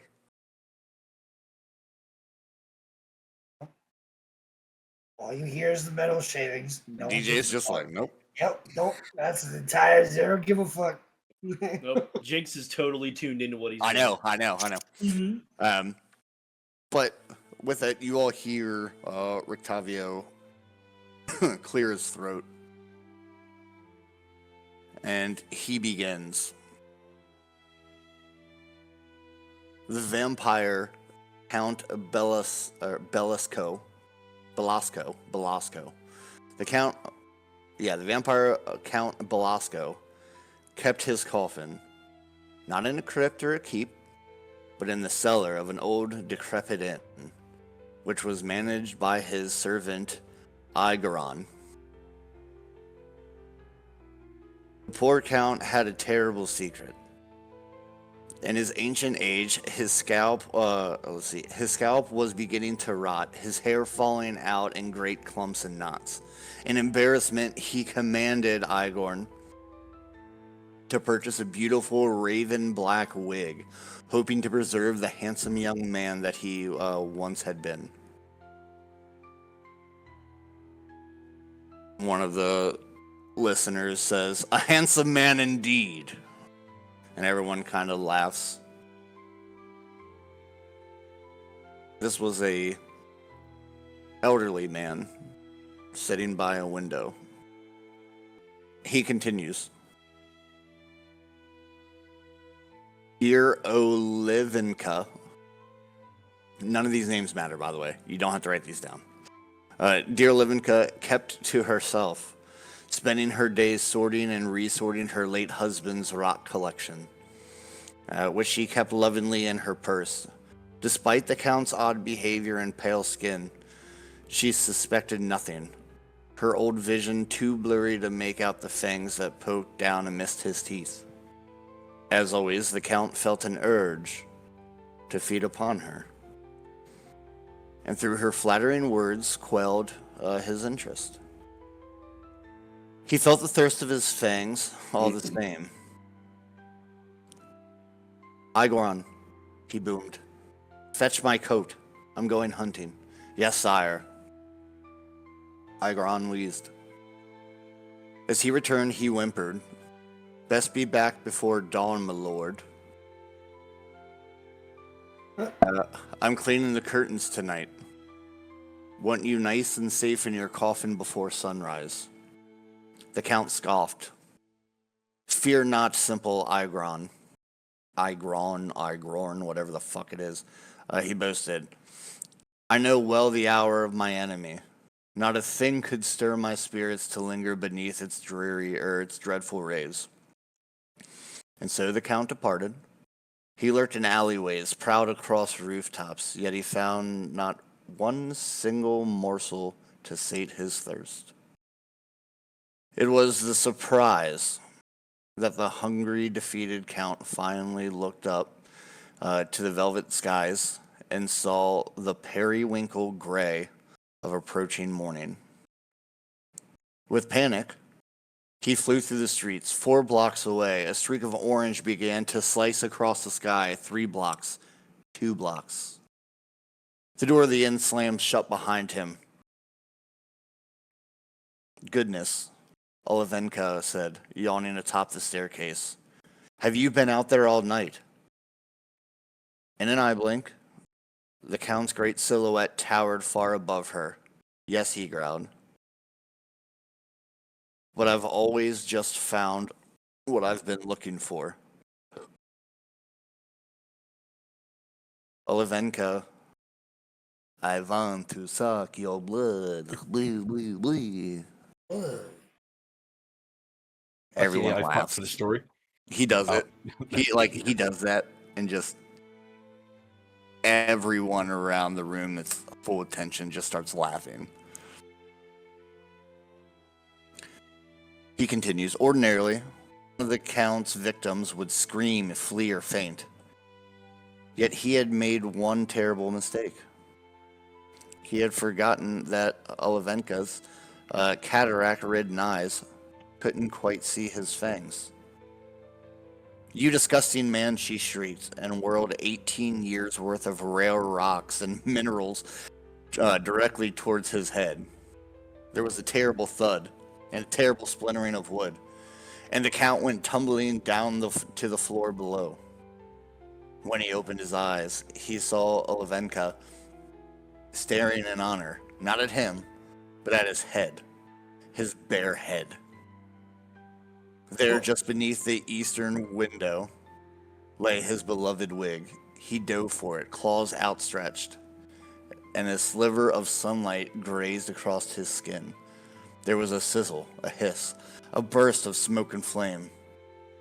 Olivenka, purse clutched to her chest, watched in awe as the Count succumbed to the morning light, until all that remained was a smoldering heap of ash and a charred, smoked wig. Dun, dun, dun. I rewind to the exact same thing. As he ends, he looks around and everyone's just kind of like, what? What the fuck? And he continues, kind of nods and shakes his head and goes, oh, poor Olivenka. Never quite got over it. His eyes twinkling, takes a breath, and Rictavio says, after all, it was quite the hair-raising experience. Whoa! And the entire place is just dead silent. It's just dead silent. I'm blankly staring at this guy, just fucking deadpan. And after a minute of quiet, you just hear, "Oh, fuck off!" And then people are just like, "Boo, you fucking wanker!" Just they start just fucking going at it. He's like, "Ah, whatever, fuck off." He's like, "All right, give me a couple minutes, I'll be back." He goes to walk over towards the bar, and he says, "Danica, another glass, please." And she says, of course. To get him a drink. You all watch this, he's sitting there waiting and, looks over towards Jinx. And then, looks the other way and, looks behind towards you all. And looks back at Jinx. He goes, quite the layout you got there. Jinx doesn't even clock that he's being talked to. Like, looks around again, just... That's quite the layout you got there. Jinx just holds his hand up, goes back to what he's doing. All you all hear, and he says it loud, and he goes, "Oh." All right. I'm gonna go. I get it. A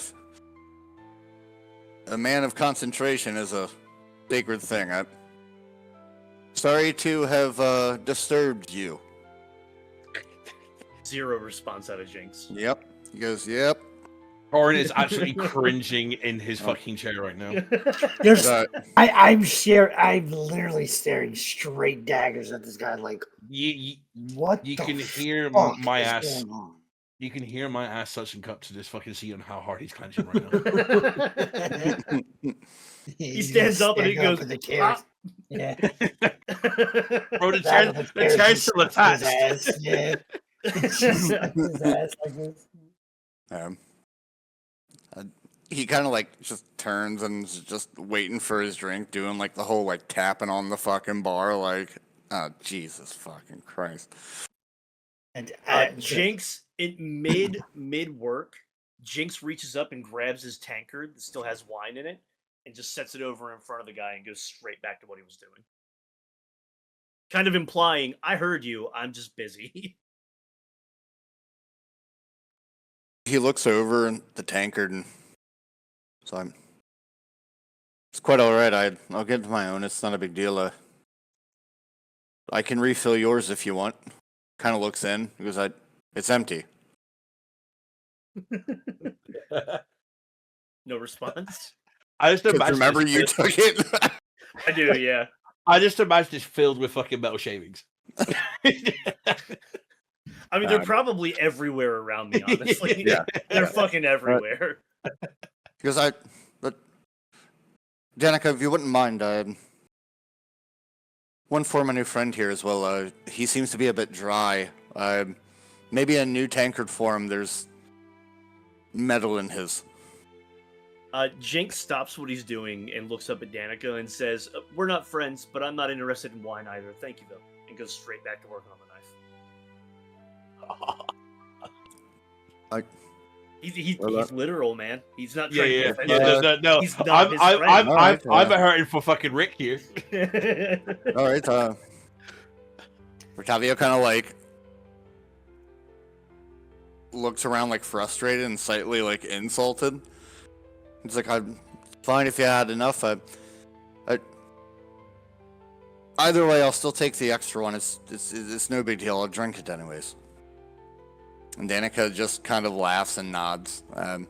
She goes, "He's not from around here." And he goes, "I could tell. It's perfectly fine. We all have our stories and the way we are." While this is happening, Skitter crawls out from underneath my cape and kind of comes up on my shoulder and starts like looking around and stuff and fixes eyes on this guy and just kind of plops down on my shoulder and with his one single like blue eye lens just fixes it on this Rictavio guy. Sweet. Numbers. Let me pull that picture of Rictavio for you real quick. Hold on. That is a eccentric looking individual. that Think Dodgy Dave. that's Volo, bro. Kind of looks like him a little bit.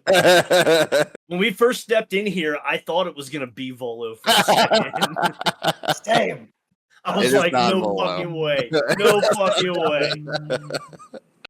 No, but the same type of bard-esque, like, Yeah. you know what I mean, like dress, Over like the yeah, topness. yeah, 100%. He's like, it's really not a big deal. We all have our quirks.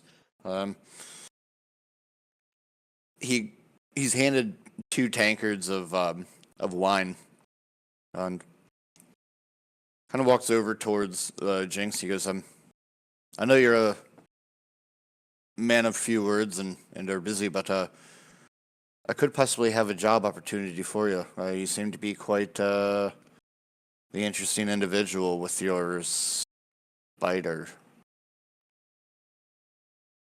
If you have time, just come talk to me. I'll be around. You can converse with my friends. They're around. They make the decisions anyway. I don't. And I'm not a man of few words. I'm a man of lots of words. I'm told to be quiet all the time. Right. Where are your friends? They're around. They'll find you if they're interested.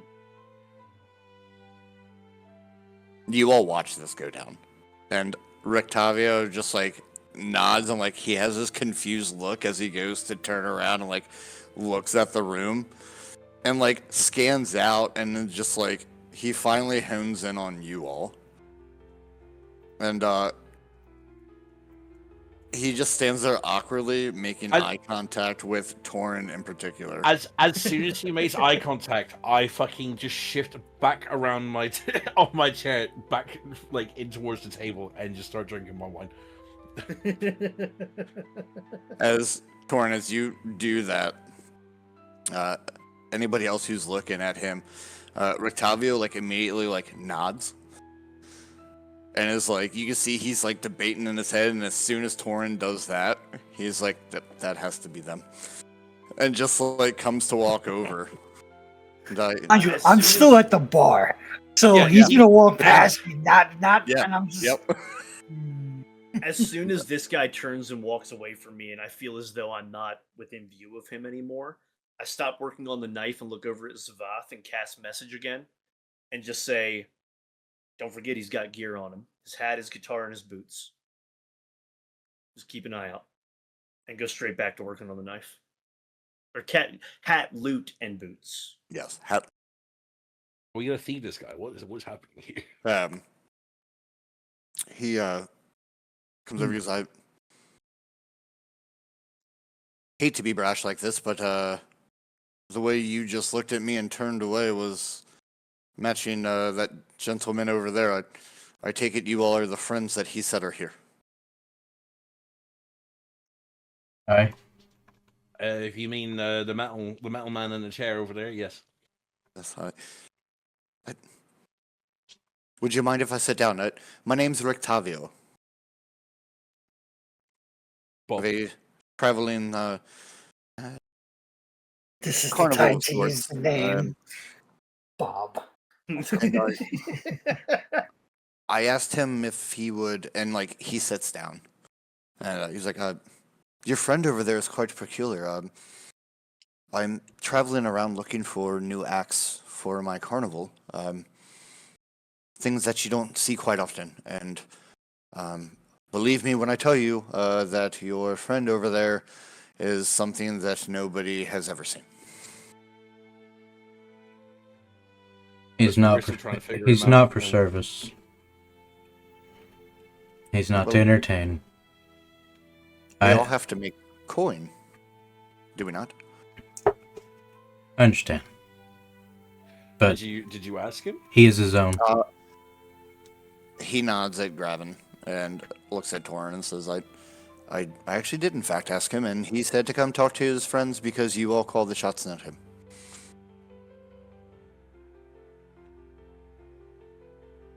I kind of look at fucking Graven just like,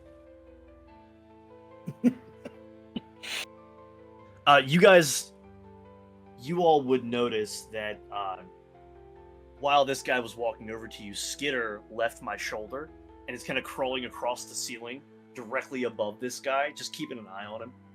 All of you would clock that. I try and not stare. Like I do like a quick double take at the ceiling and just quickly go back to. Again, so he's not for sale, not for amusement. It's perfectly fine. It's perfectly fine. He's just an amazing creature. That he is. Like I said, we've known him just over a year, and we're still trying to work him out.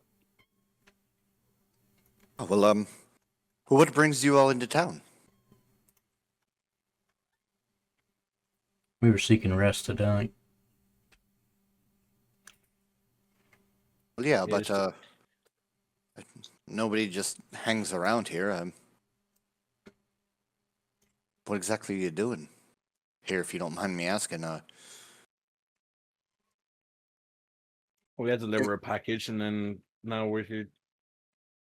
More, we're gonna try and get a Blinky doll. Blinksy. Blinksy. Blinky. No, I don't. I'm not going to correct it. I Jenny straight up say Blinky doll. As soon as you say that, he goes, actually, I was just down at the shop the other day. A very lively man. He's an interesting character for sure. His pet monkey's a little rambunctious. I just watch your pockets when you go. Yep. All right. No, the best Um, keep the pockets closed. Piccolo is he's a wonderful companion, but that little mischievous son of a bitch, I hated that I had to let him go, but the Burgomaster wasn't so happy that I had a exotic pet that wasn't caged, and you can't cage Piccolo. That's just not possible. But luckily, I did meet Blinksy, and he seemed to grow fond of Piccolo, and I figured, well, he won't let travelers have pets like this, but citizens and can. And I figured it would be a good fit. But you do have to watch your pockets. He will steal your shit. I remember that when we go there. Oh yeah. Well, So where'd you learn your little story there? that's just an old fairy tale. Learned when I was younger. Grew up in a trope and been a part of the carnival life my entire time, or my entire life. I'm gonna inside check that. I'm just curious if that's where it's from. At this point, I'm gonna come in behind and pull the chair next to him. Yeah, where is he sat? Is he sat like next to me, or is he at like the end of the table? No, he's sitting next to you. Okay. Yeah, so I'll pull the chair out, sit right next to him, and not like an intimidating fashion, but more so just like in his space. Go ahead. Yeah, sure. That was 19 on the inside. Okay. So his full statement that you'd be inciting, that's what I'm going to give you. Yep. So if you all haven't figured it out yet by the picture, he's a half elf, right? I'll give you that one right off the bat. Like, that's just fact. But he tells you that he is a ringmaster, has traveled long and far in search of new acts for his circus.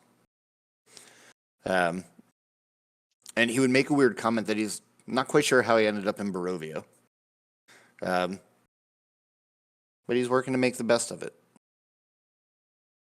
Like, that's kind of like if we did like the whole conversation, right? Like, I know where that would go. Yeah. With your insight. Yeah, I may just want to know if the story where he got that story from is where he's saying. You can tell that he's not giving the whole truth. As you question it, he regurgitates this whole response like it's been rehearsed. It came out way too quick and way too fluent. Like, way too fluent. As we're talking though, I'm not staring at him. I'm staring at fucking Zavath because he has just slid up right in his fucking personal space. Because I would have said hello earlier. I didn't realize you were with them. The name's Octavio.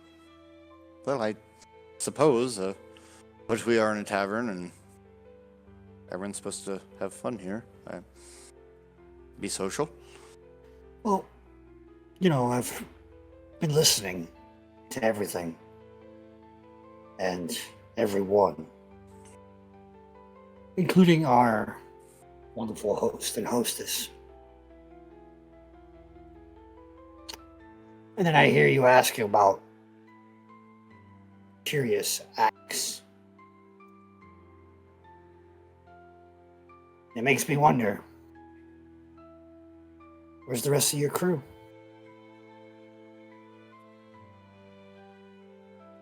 Really, I wish I knew.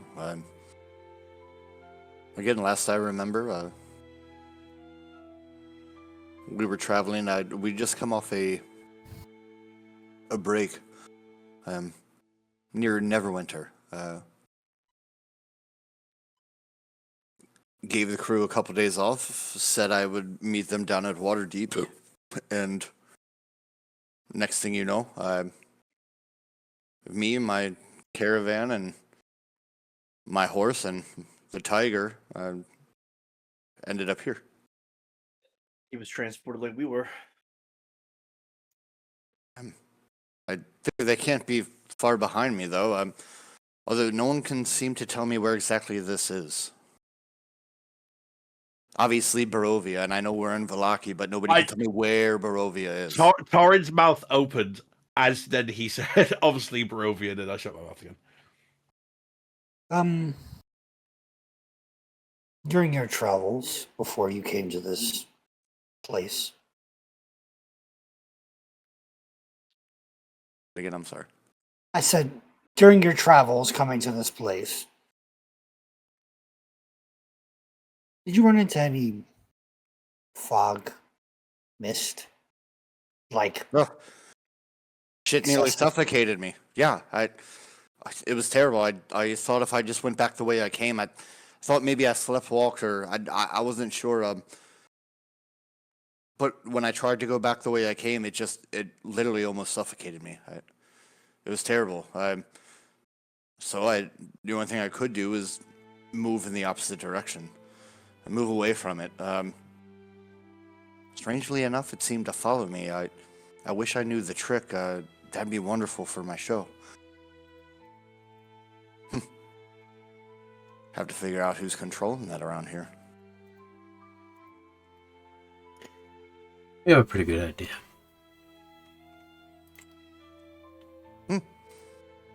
Wouldn't happen to be the Burgomaster, would it? Nope. The one that runs these lands is what we've heard. He kind of laughs for a second. He says, he goes, "He is the land."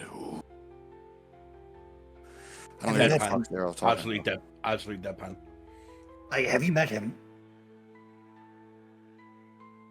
I met that. No, I don't know who the devil is. We have. Is he open for work?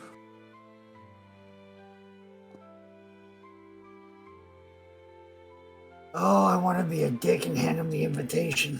Oh, I want to be a dick and let him find out. Oh, I want to be a dick and hand him the invitation. Well, I don't know, but we were invited to have dinner with him once. He met us when we arrived here. Hold on. The devil invited you to dine At his place.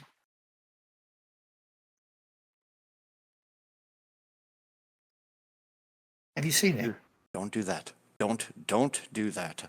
We've all heard stories. That's a trap. Do not do that. You say don't do that, but you ask if he's up for work. Right? Well, How do you? yeah, if you're saying that he's the one that controls the mist, think about it. If I get everybody in a tent for the carnival, for the big show, and I have a big monster in the middle, and it starts to lash out, and all of a sudden the fog creeps in, creating a barrier, nobody can escape. It's wonderful. People would talk about that show for ages. He takes a sip of his wine. I'm stuck for work at this point. Listen. Well, it's more of like, listen. Look. I don't think you understand where you actually are. All right, fuckface. Right. Like, all right, dipshit. Like, this is. I don't think you understand where you are. And I feel like you should never leave this town. Well, from what I understand, there are 3 main towns in the land, and there's some scattered villages throughout as well. Surely there has to be somebody that I could find to take my show up a notch. This year was a big one with the saber-toothed tiger. I don't know how I'm going to up that next year. I need to find something, and this place is a gold mine. A gold mine. Quick question: have you ever flown before?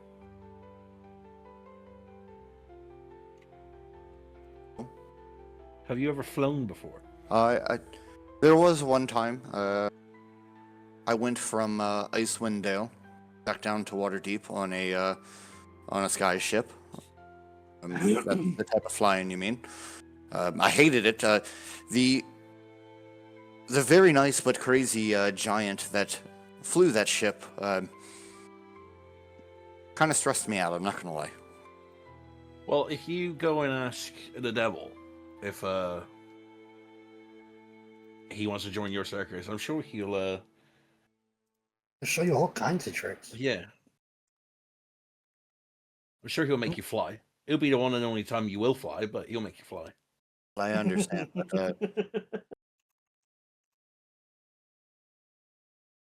I can't possibly be in the show ever. It's my show. It wouldn't make any sense for me to be part of it, especially a main active. I could fly. That's preposterous. No, I could not. Parn kind of just puts his head in his hands and is just kind of starting to gulp down the fucking glass of wine that is in front of him right now. So So have you been to the other towns? Or have you only been here? no, I've been to Barovia. A dreadful little town. I tried to play in the town square, and the only person who paid me any mind was a nice old lady selling pies. Oh, did you try the pie? I did not. Would you like to? I recommend it. No, I don't think I'll ever do that. I've heard about the pies since I've been here in Vallaki. I hear there are side effects, and They're just lying. well, as a performer, you can't take a risk. It's very rare that I drink, but when in Rome, right, or when in Barovia. You're right. I'll take another sip. He takes second, and as you take a sip of your drink, he downs one of his tankards, and says, "Well, Are you challenging me? no, it's not one of those nights. Not yet. Maybe catch me in another hour, and maybe we can go toe to toe. I will tell you, I have quite the experience in this, and it's challenging to beat me. I won't say I haven't been beaten. That stone giant made his weight, but most cannot. So we'll see. But that's enough about me for right now. So you say you had to bring a package. If you brought the package, why are you staying? It's nighttime. Because I told you kinda earlier, we won't gotta pick up travel. the Blinky doll. Right. So don't believe you. And he like stops and like stares at all of you all. And then like slams his hand on the table and starts just laughing loud as shit. No, I'm just kidding. It's fine. Your all's business is your all's business. You all just asked me questions. I thought we might share. If not, it's not a big deal. Well, you're the storyteller. I am, and that's why I have these conversations. I love to get new stories from different people. Like, yes, do I say they're mine at the end of the day? 100%. But you all aren't in town when I do that. You'll never know. Any good stories? Nothing now beat what you said earlier. At this point, I would be bored and get away from the table and go back to the bar. As you're walking away, I give you the eyes of "Don't leave us." He, God, Don't I leave go me. back to you 100%. I'm already walking away. Just like there's no. Mm-mm.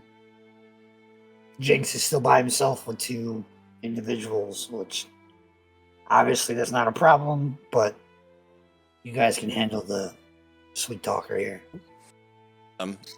as he kind of feels that he's overstayed his welcome in this moment, as X gets up, he finishes the second tankard real quick, and as he stands up, he says, "Well, gentlemen, it was wonderful talking to you. I'm sure I'll see you again.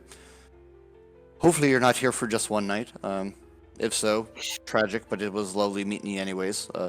If you're staying for a little while, though, I'm been here for a bit myself, and till the burgomaster says that I can get my tiger back, I can't go anywhere. So I'll be here. I hope we have more conversations." And as this is happening, you hear two drunk dudes from the group just start going, "Boo! But shut up! Tell stories!" And he kind of like fans them off real quick. He's like, all right, I'm coming back. As that happens, I just look at it and just say, "Tough crowd." And he nods. He goes, "It's never an easy crowd, let me tell you. There's not the fame that you think there is in this business." And another one of them yells, "Oi! We heard the one about the stupid count, you dumb son of a bitch. What about a stupid baron?" And Rictavio immediately starts going into, it's almost the identical story, but instead of it being a count, it's now a baron.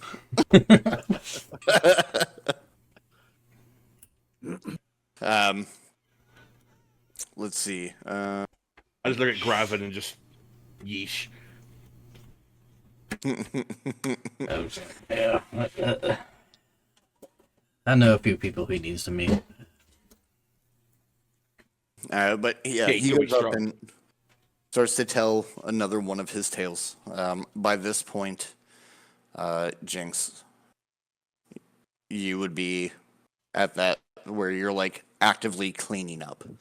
Okay. Like, so as I finish the knife up, I pull around my like cape that I have and kind of strap it on the cape, and then flip it over, grab it by the blade, and hand it over to one of the two, whoever takes it, whichever one of those two next to me takes it away. As soon as they take it, I start cleaning up the mess that I told Danica I would clean up. Mouth Hoover activate.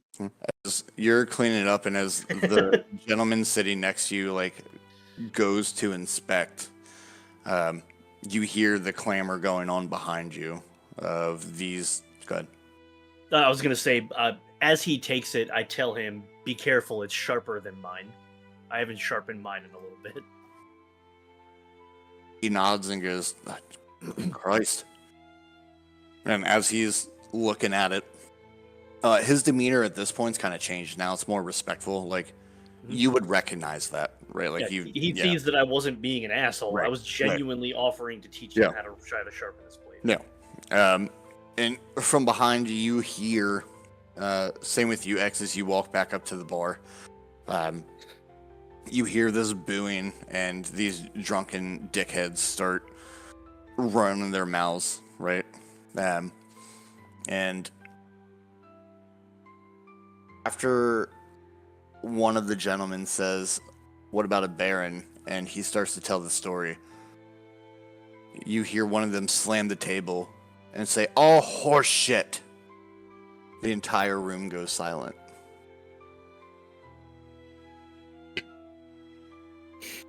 Everyone's watching this one gentleman eye down Rictavio, and Rictavio's eyeing down this other individual. Not the guy that you're sitting next to, Jinx, but the guy on the other side of him. Mm-hmm. Kind of turns as this happens and goes, "Oi! Best not, boy. Don't start it." Tension in the room grows. And the one sitting next to you echoes the same thing his friend says. "Oi, best not. It's not one of those nights. Have some fucking manners."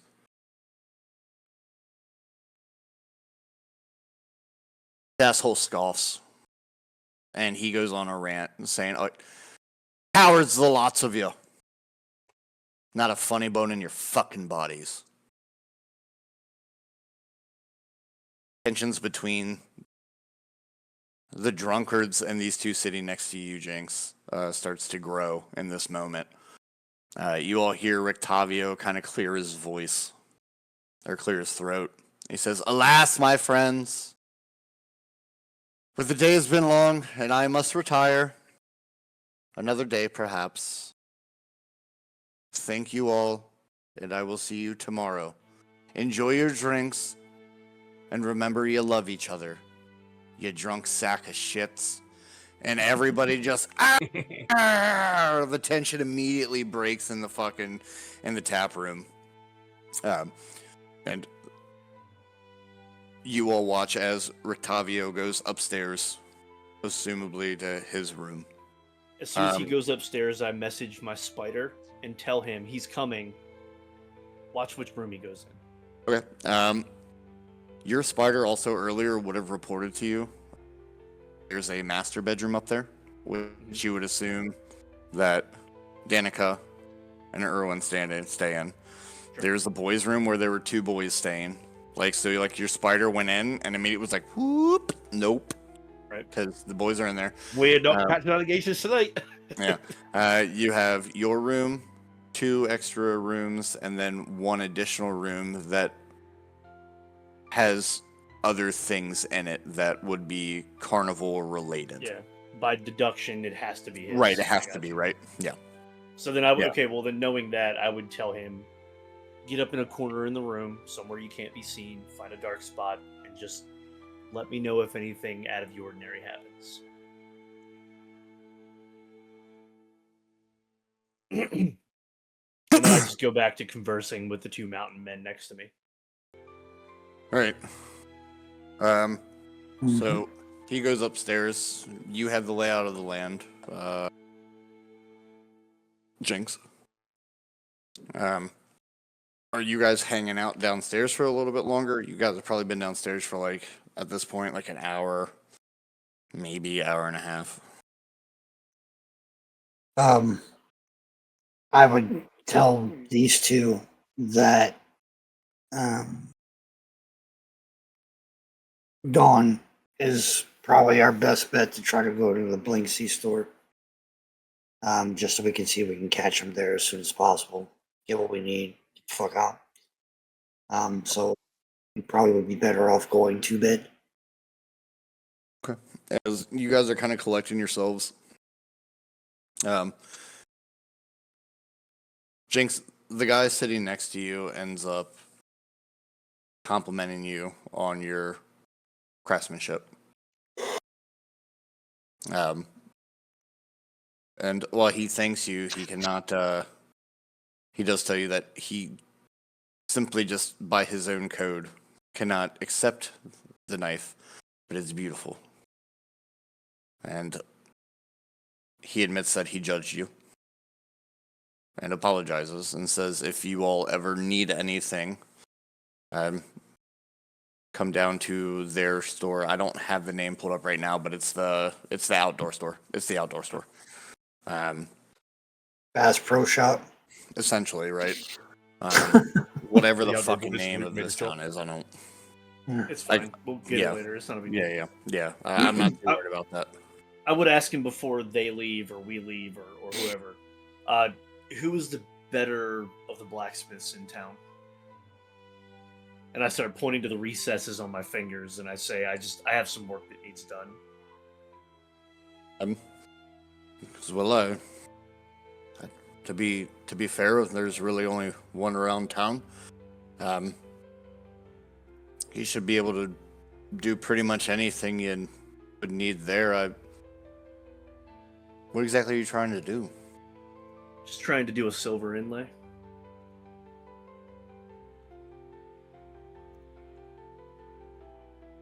He kind of as you say that, he looks at his friend and pats him. He's like, doesn't look like much of a werewolf hunter to me. And they just kind of banter back and forth. He goes, I get it, protection. I mean no insult by the joke. Don't underestimate me a second time. I'd hate to have to prove you wrong again. I'm not underestimating you this time, lad. I just, Jinx fakes a laugh, or at least imitates as best he can a laugh. It's super weird. It's super weird and robotic. Yeah. Yeah. It's just the same. It's like, okay, he's doing the little weird laugh again. Stop We gotta doing go, the guy. good We laugh. gotta go. We gotta. But he gives you the information of the blacksmith in the town. Insert Alex here, right? It's one of those. Johnny Blacksmith, got it. Yep. Is he expensive? No, usually he's not. But also, if he's a little overpriced for what you can afford, just like most of us, if you don't mind getting dirty, usually there's wiggle room, and you can barter your price down for services rendered. I know many people have currency's hard to come by around here, so most of us are very accustomed to, I guess, providing our services as payment. Okay. But I'm sure if you show him that blade that you just made, he won't second guess at all. It's beautiful. Thank you. No, and if honestly, if I ever need work and you're around, maybe I would hire you to sharpen some of my stuff. Sure, as long as I have the time. I'm always willing to trade labor as Yes, well. of course. No rush. But we can always make a trade. I am very familiar with this area. I don't know what your business is here, nor do I honestly care. I found it's easier just not to ask. Same. But if you ever need to figure out where you need to go, or if you need a guide, we are guides for hire. Guides by day, werewolf hunters by night. You know, whatever pays the bills. What's We're your always. What's the best to take down one of those beasts?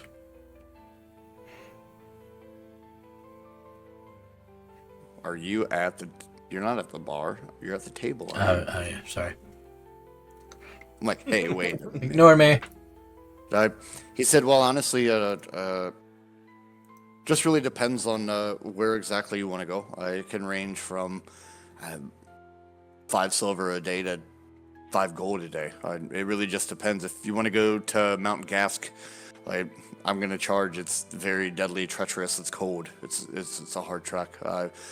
But if you just need help getting to the next town over, that's easy. Or if you want help just getting to the old windmill or any of those local areas, that's an hour's work. That's nothing. You said that you're werewolf hunters. Is the silver inlay that I have here not going to be sufficient? Are you talking about on your weapon? The silver inlay I want to do. Oh, like what you're doing? What I'm trying to do tomorrow. I gotcha. Because any silver plate does the job. It's not a guarantee. They are fierce beast. But for some reason, the silver does seem to be quite effective. I've seen blunt objects be used. I've seen pointed objects. Any weapon you can think of, I've seen except for fist. That'll be a first. They're blunt objects. They definitely are. I've just never thought about making a set of silver knuckles. He kind of chuckles. Any other advice you'd be willing to trade for that knife? And Jinx kind of slides it back across the table to him. We're gonna be here for a while, and I suspect we're gonna get our hands pretty dirty. He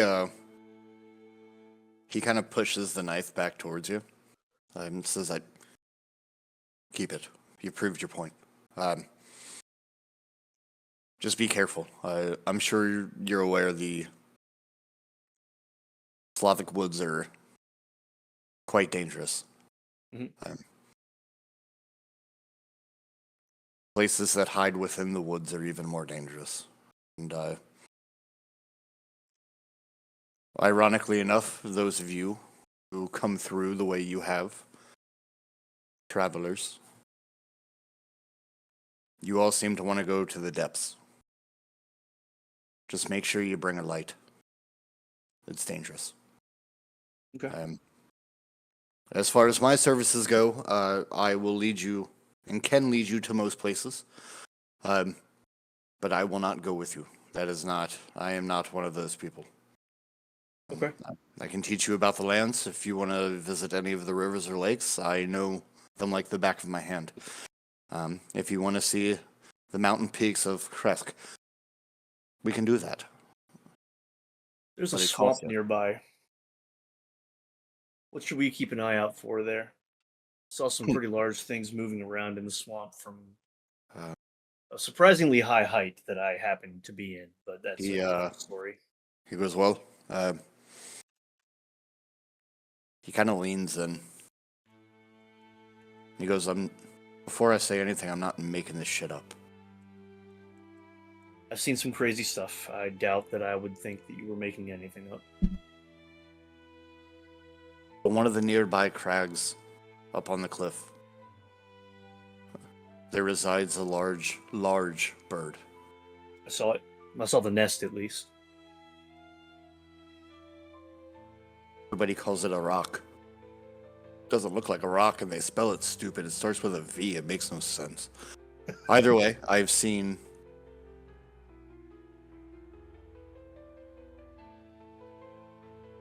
Stops for a second.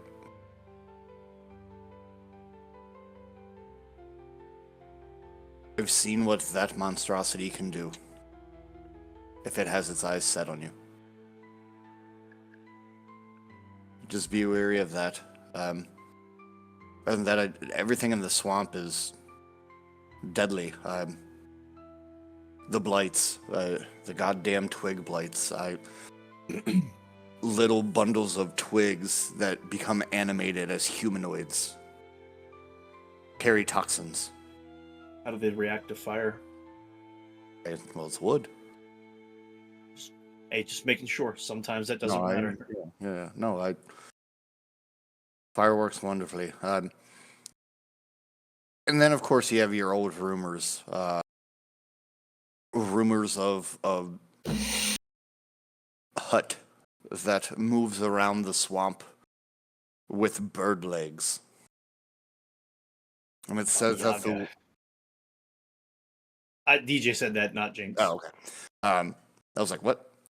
I was like, how would you know? Nope, DJ knows. Yeah, Jinx does not. Beware the gazebo. That's it's one of those. While this is happening, Jinx kind of casts message to Zavath and says, "Hey, come here." I'll walk over. And I'll introduce him. This is my friend Zavath. He's not quite a clergyman, but he's a holy man in his own right, I guess. We travel together. We have two other friends too, but Zavath is kind of our unelected leader, I think. At least I look at him that way. He reaches over. X, he reaches over to shake your hand. And I mean, he has a meat cleaver of a fucking hand, just dried and calloused. And I mean, this is a man who's worked for his life, right? And he goes, he introduces himself as Yevgeny. So you all will want to write these names down. All right. His name is what we were waiting for. Yevgeny. So Yevgeni. Yevgeni. Yevgeni. Yes. Last name Krushkin. Krushkin. Okay.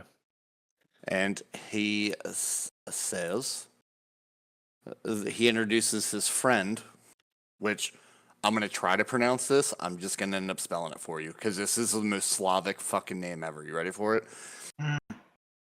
Soldar Solarvich. So here's how it's spelled. SVOLDAR.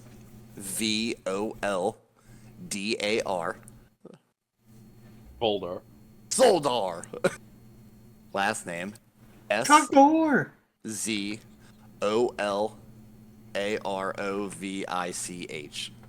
Wait, you went too fast. Then spell that again. Which part? The last name? Last Yeah. name. SZOLAROVICH. Yep. Yep. Zlatovich. Hold on. Is Irwin anywhere nearby? Or Danica? Yeah. Are they? Yeah. I mean, they're both floating by. You could grab one of their attention at any point if you wanted to. Gotcha.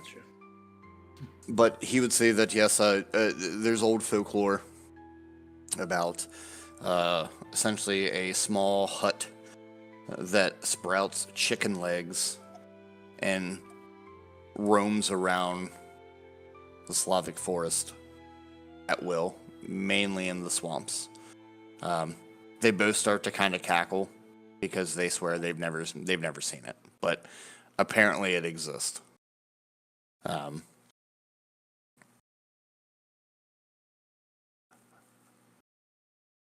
Besides that, they kind of just reiterate a bunch of things that you already know about Strahd, and that he is the one who controls the land, and all of that stuff. Goes a little bit further, and as conversation comes back around, they're pretty much talking to you guys like you all are brothers at this point, right? It's that drunken fucking just, hey, we're all here now, we've broke the ice, we're hanging out. Yeah. And kind of just go, you see those two jackasses, and one of which is the guy who was talking shit to Rictavio. So you all look over, he goes, the Watcher brothers. Be careful of them. They, seem to cause problems around here. And in particular, they aren't fans of the way the Baron does things.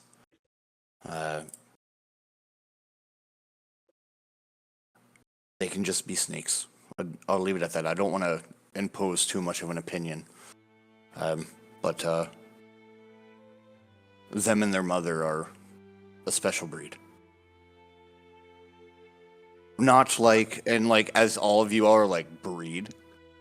He's like, I don't mean it like they're not human, like, they're human. It's just, they are snakes. And don't always trust what comes out of their mouths.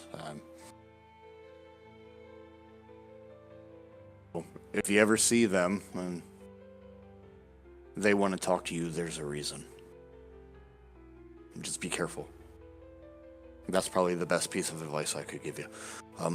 Most people around these parts are wonderful. You do got to watch out for the Vistani. They aren't quite liked around these parts. I personally, we don't have any problem with them. We've been on caravans with them before. They're wonderful people, but the burgomaster here doesn't quite approve of them and treats them as if they're vagrants. Did he have a bad run-in with them or something? To be honest, don't know. He's just constantly looked down at them. Honestly, if it was my personal opinion, I think it's jealousy. I think it's jealousy that they have the ability to leave this place. Come and go as they please, yeah. Besides that, I'm not too sure. You'll come to learn that most of us try to stay away from the burgomaster and his henchmen, as we call him. We also call him fucking Wonky Arm.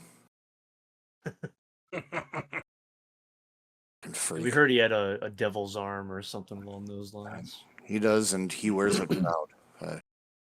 And his buddy speaks up. That's the first red flag, if there is one. You'll see him walking around. Probably tomorrow. They very much like to boast and get attention. They're another pair that you should just be aware of. The burgomaster's fair, but he can be cruel, and his opinions can be quite polarizing.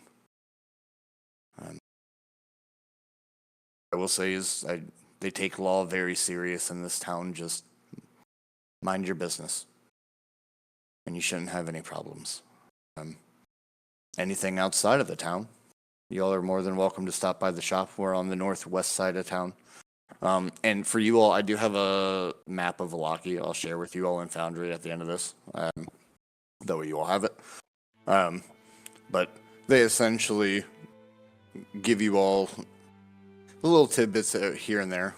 They would also explain that the Church of St. Andrew's is the church here in Vallaki, which you all already heard of, because that's where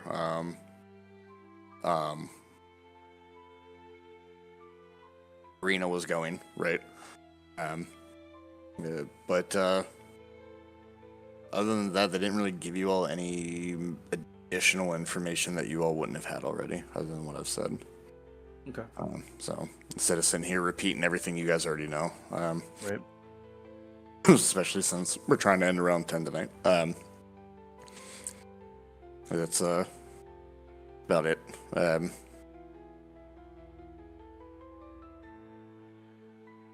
You all have anything that you would want to ask to really any of the innkeepers or anybody else that's down here? Before Jinx goes to bed, he would ask Danica if he can have that moment with Erwin about the well.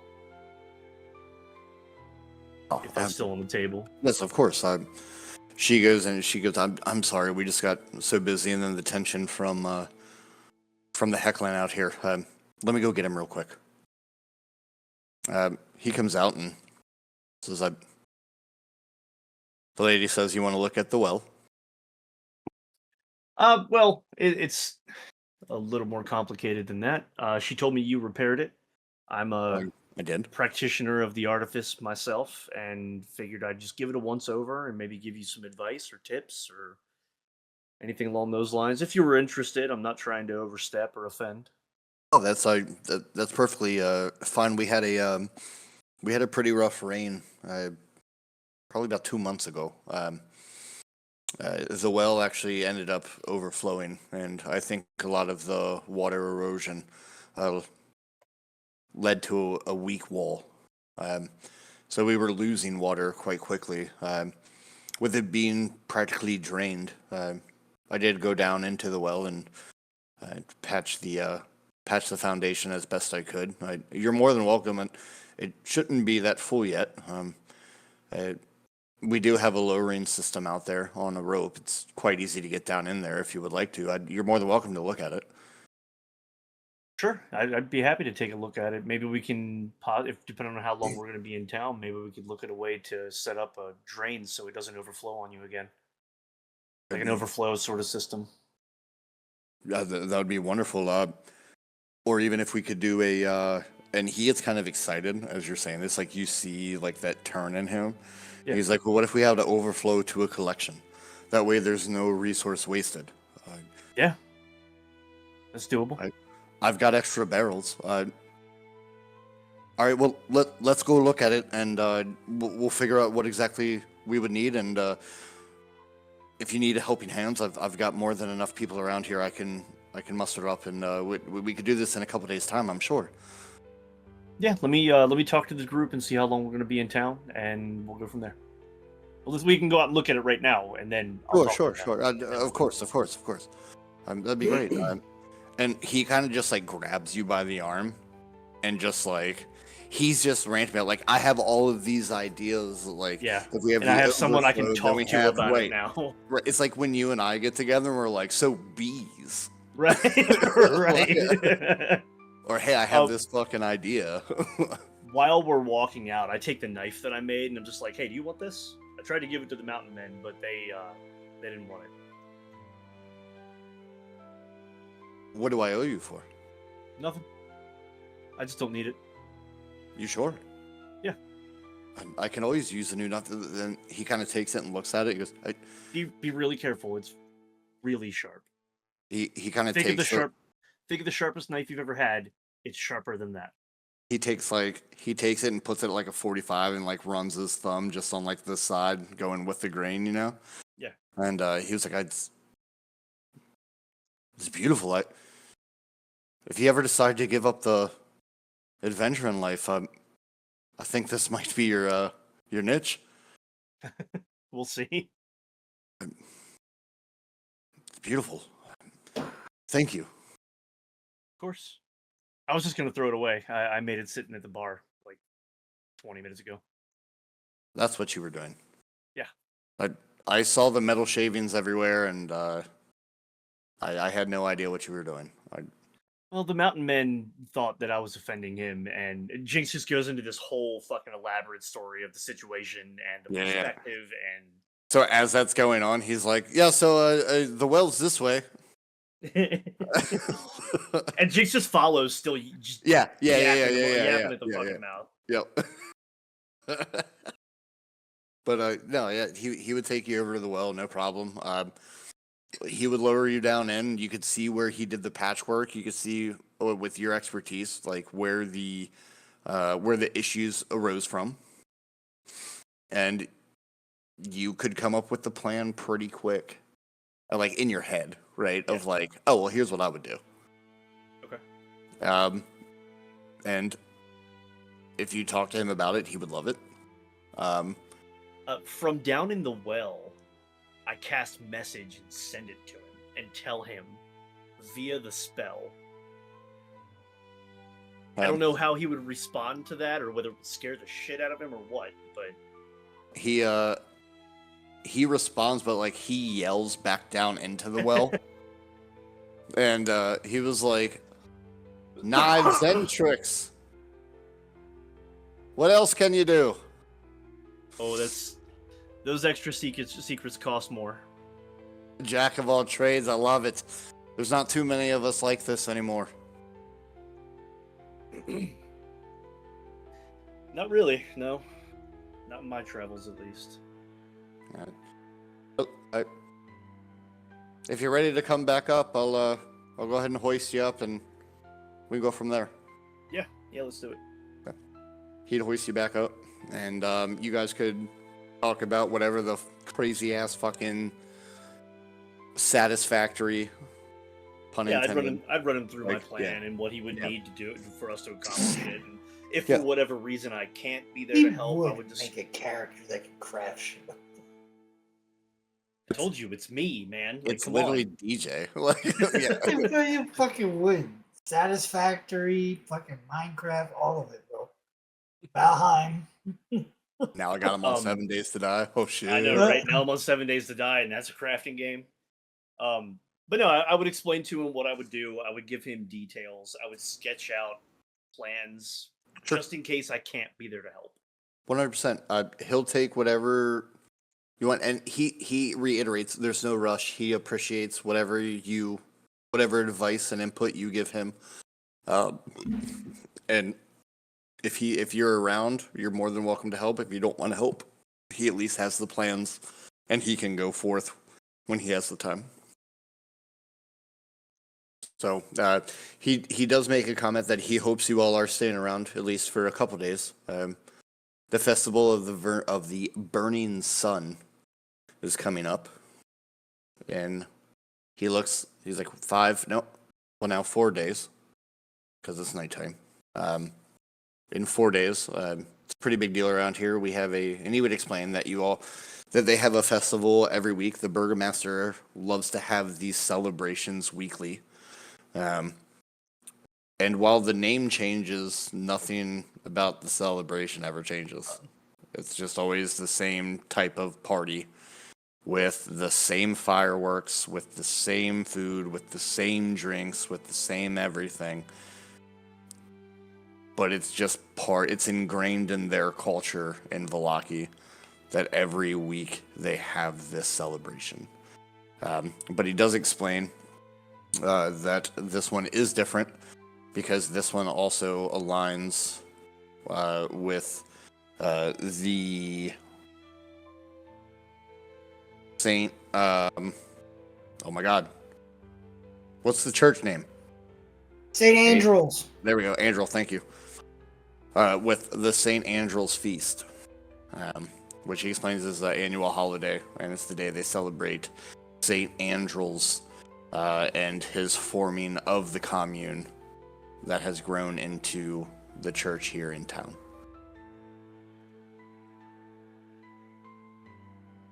So this one's a little different. It's a little more special. If you're in town, you are expected to be there. He reiterates exactly what the guards told you when you came in. But he says, while it is mandatory fun, it actually is a good time if you center yourself around the right people. Even the prudes like to let loose on this one night a week.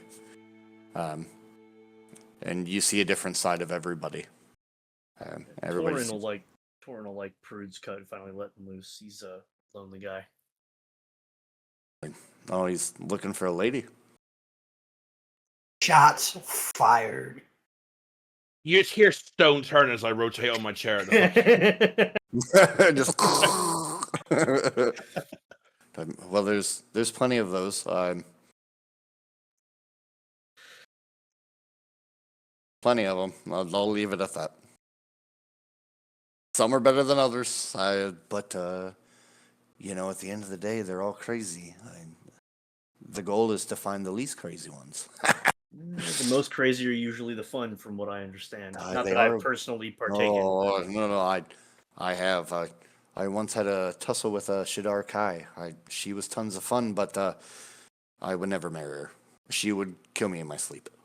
Yeah, the Shadar Kai are like that. Oh, you're familiar. I hear that. We're outside. You're not anywhere near us. Oh, God damn it! I thought you were still in the bar. Neither of you are near us. We're outside at the well, bro. That's right. Again. Yeah, my partner Gravin is a Shadar Kai. He is violent. And you trust when him? appropriate. Oh, 100% with my life. Well, that's good. Something a lot of people that aren't from here don't really understand is you can't always judge a book by its cover. Just because you come from a stereotypical bad background doesn't mean every seed is spoiled. Plenty of constructs like myself are viewed negatively. I understand. I have met a few constructs in my day that were not nearly as useful or helpful or nice as you. Thank you. Either way, that's great. I appreciate whatever you end up making for us. Enjoy the rest of the evening. I'm not going to hold you up anymore.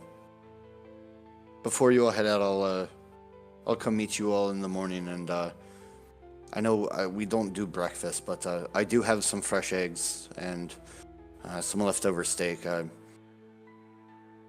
would love to at least make you all a breakfast tomorrow, just as a thank you for your hospitality tonight. I know that sounds weird, but we're not used to travelers being so welcoming. Usually most of you are very stone cold. I would just like to pay gratitude. To be honest, my group here has they've opened up since meeting me a bit. They were a bit more closed off prior to my involvement in the group, but I think my oddities have kind of pulled them out of their shell, so to speak. But I'm sure they would appreciate the breakfast very much. Of course, you all do seem like a interesting group. A group of misfits, if you will. Usually those make for the best ones. If you surround yourself by everybody like you, life gets stale, boring. Agreed. You have to learn to see things from different perspectives. Agreed. All right, well, I'm gonna head inside, and I'll probably be in the hallway outside of the room. But if you need anything, just come get me. That's perfectly fine. Do you need a sign or anything? Like a do not disturb? Oh, no, I don't. If you think anybody else needs something like that, then I'm willing to wear it. But I don't. No, it's sorry. It's just you all and Mr. Rico up there. If you wouldn't mind, when you go up, just knock on his door and just give a courtesy. That way, he's not spooked. I don't need rumors of sleeping robots in the hallway. There's already enough of those with the burgomaster's house. Lights and things in the attic. Ugh. Well, anyways, I won't waste any more of your time. What do you mean by Okay. that? Well, you have What yourself do a you good night, mean, okay? buddy? Jinx turns and walks inside and heads upstairs. As he walks past the room, knowing that Zavath is inside, he casts message and tells him about the lights in the attic at the burgomaster's house. Like, hey man, Erwin just told me about this. Just didn't want to be the only one that knew it. I'm gonna go check on Rictavio at Erwin's request. I'll be right there. In particular, they were purple lights that have been seen in the attic on multiple occasions. I would convey that. Yep. I just want to make sure you guys have the details on that stuff. Yep. But then I would UV light. And you know what? Actually, to end that, I would say, come out in the hallway real quick. It doesn't have to be you. Somebody come out here with me, please. I'd walk out. I mean, we were talking. As you walk out, I'm knocking on Rictavio's door. And I look over and I just say, Erwin asked me to check on him, let him know that I was going to be in the hallway. Come here. Yeah, I knock on Rictavio's door. You hear shuffling. Yes? It's the robot from downstairs. Erwin told me to come out here and let you know that I was going to be As in you're the hallway. talking, the door, you hear the metallic click, and the door swings open. I don't change my volume at all. As soon as the door that's opens, fine. I'm still shouting through it. He is standing there with just a shirt on. No undies, no nothing. Just Winnie the Pooh in it. I was completely prepared for this because my spider's still in the room and it told me that he was coming to the door Winnie the Pooh style. That man doesn't have pants on. Now the real question is he hung? Can I roll perception? You don't have to. it hits my knee. Yeah, it's just swinging. And because he asked me to come out to like just be out in the hall, I'm just like this. Jinx looks over at Zavath and goes, "Is that normal?" No. Put some pants on if you're gonna answer the door. You knocked on my door. I'm going to sleep. He has a point. Yeah, so Anyway, does my regardless- sword. But he kind of he does this thing where he closes the door and hides his lower half behind it. Make Thank sure you you. don't shut it in the door when we leave. It's more the hinge. That's what I'm worried about. And he winks at you. Understandable. Yeah. I'm No, gonna the be way- shutting. I'm gonna be shutting down in the hallway. I just didn't want you surprised if you walked out and I was there. Shutting down. Oh, it's what you call sleep. I don't sleep. I shut down. He kind of chuckles. Fascinating. That's perfectly fine. Do I need to let you know if I walk by you, or? No, I'll see you. Okay. Just didn't want you surprised. I wanted to apologize for my curtness downstairs. I wasn't trying to be short. I was just wrapped up in other things. It's perfectly fine. I will warn you. I do get up pretty early. I go downstairs and I get a couple veggies and fruits for my horse, and I go feed her early in the morning. So I don't think I'll startle you, but if I do walk past you early in the morning, that's why. Will you have pants on? Sadly, yes. You see, normal society deems that I have. I don't need to. wear pants. I already know. I already know. That is one thing I do know. You have to wear pants. I don't, It's a shame. but you do. Well, I do. And Jinx knocks his knuckles on his thigh. Ping, Yeah. ping, ping. I don't have pants on. Well, Mm. when we have more time, because obviously we're all about to bed down. When we have free time, I would love to tell you about my times on the Emery Coast, where we didn't have to wear pants. Glorious times. Glorious. Jinx turns and starts walking away. I'm not interested. Thank you, though. All right.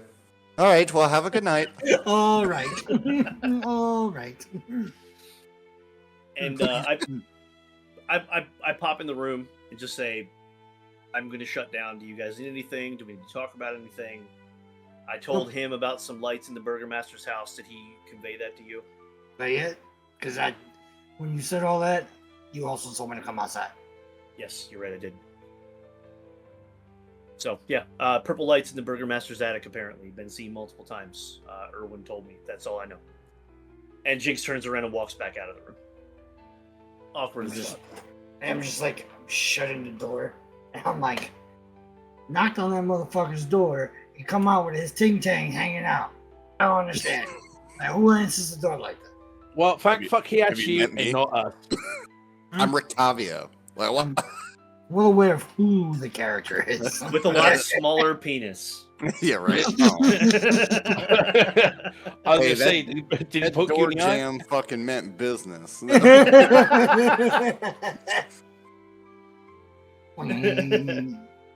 yeah, Jinx is gonna go out in the hallway and shut down. Everybody else bedding down. Yeah, but as soon as Jinx walked out the door, I laid down and was just conked. Drunk With as alcohol, I with look the at alcohol I Gravin. drank, I'm gone. Right, but like, I look at Gravin. I'm like, we should have gave him pie too. He would have had that shit while. I feel, I feel sorry for you two. I'm a fucking 7 foot huge fucking dragonborn, and I'm drunk. I am snoring through fucking shaking the building. Before that happens, I'm casting silence right over his body. As you cast silence, Torrance just laying on his back, mouth wide open, and like as soon as you cast silence, the sound stops, but like little bits of like frost just still like every like rhythmically just come out as he exhales and inhales. We've been together for over a year, and I already know what was going to come out of you. I'm casting silence. I'm like, no, this is a no. I need my 4 hours though. Matter of fact, I also do gust of wind, give him a CPAP, and fucking do How long does silence last for? I have no idea. Not very long. It's like a minute. That'd be terrifying if I wake up in the morning, half fucking hungover, and I can't hear shit. I went deaf in my sleep. I'm deaf. Gravin, was there anything else you would have done before going upstairs before we wrap up tonight? I would have obviously ate my steaks. I would have drank my glasses of wine, listened to Ricker Fucker. Listen. Ricker Fucker. Can we call him Rick from now on? It's so much easier. It's the easiest name in the fucking Rictavio. It's the really is the easiest easiest one. Ricky Tambo. Tambo. Nothing else really downstairs or anything. I'd make my way upstairs and I'd probably play with the cards a little bit more. If you would have talked to anybody, because I know we were honed in on the Blinksy stuff. Everyone would have confirmed that he's the best toy maker in the entire land. His toys are a little morbid, and they're odd, but kids really do love them. And there's no toy. It's not a toy if it's not a Blinksy. Everyone says that slogan. Not a toy, not a Blinksy. I didn't mean to do that. What the hell? Something just popped up on my screen for this thing, and I don't know. I'm very confused. Who you fighting? So can we long rest? Yes, long rest. Yeah. Or going to bed. We spent a whole session on the night of, but that's fine because you all had to have those interactions. Like those are pinnacle interactions. I mean, And they gotta be I don't. natural. Yeah, like we're not. No. You told us at the start of this was going to be heavy RP, so Like heavy real RP. Yeah. Like you guys are going to talk to a lot of people, get what you need, and then set out to do what you got to do, right? Like that's kind of how this works. So next morning, so I can get you all to a good spot since we got like 20 minutes left. Morning comes, and as morning does come, I'm gonna come.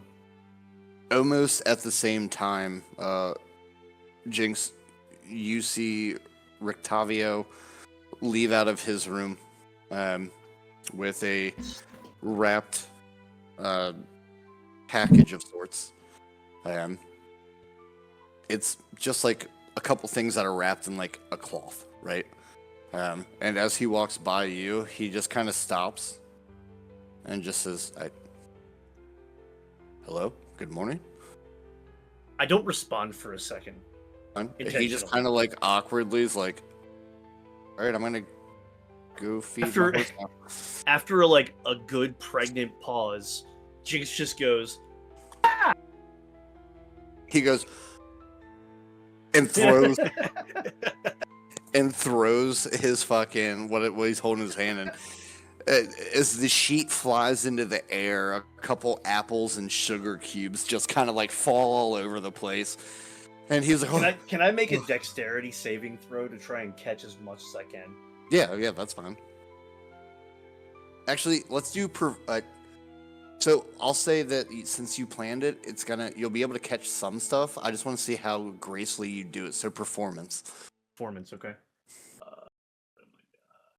Okay. Well, now everyone's awake. 19 plus 3, 22. Hell yeah. As you're just like, ah, you're like, I was waiting for this. I know this reaction. Yeah, it was definitely like a trial for me just to Yeah. I'm just trying to learn biological interaction, right? Yeah.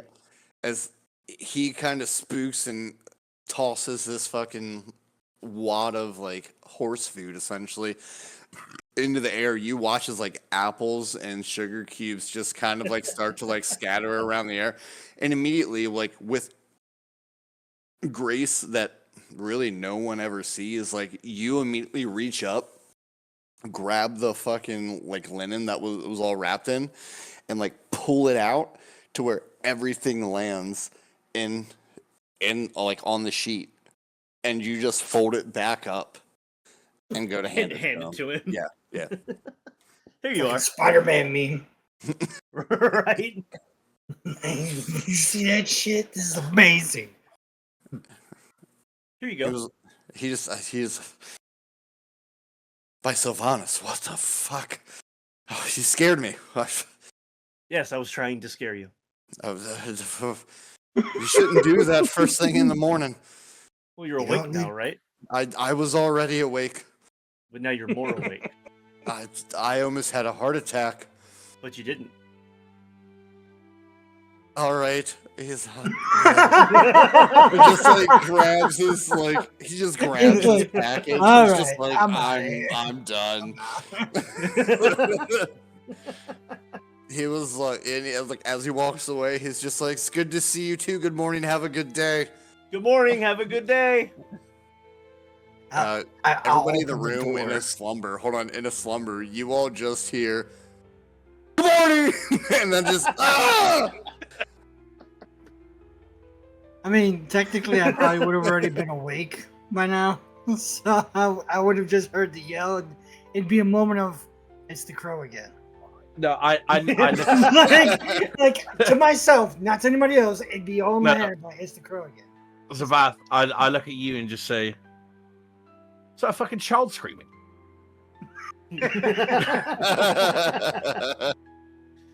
No, go back to sleep. I do open the door and poke my head in and say, Erwin has steak and eggs downstairs for you, Joe. Thank you. You're welcome. I know your big ass getting out that bed real quick.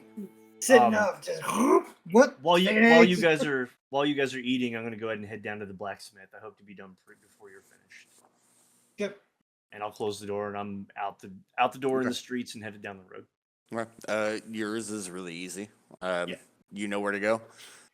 You're gonna go. Before he left, I would have told him to leave the coffee thing.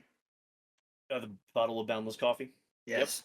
Yep. I think that. Toss it right to you. Toss it right to you. Yours is easy. Weird question. Can you detach your hand or no? I would say with a little time, probably yes. Probably not something I could just pop off, but So And you'd walk around with the. as you yep. Oh, that's It would just be horrid. spider hands everywhere. Oh, I hate Um, it. Oh, so You God, can you you can make stay your way outside. to the blacksmith and Mhm. explain exactly what you're trying to do. And explains that he can do that, but as you get to the blacksmith and you see his setup, his forge is small.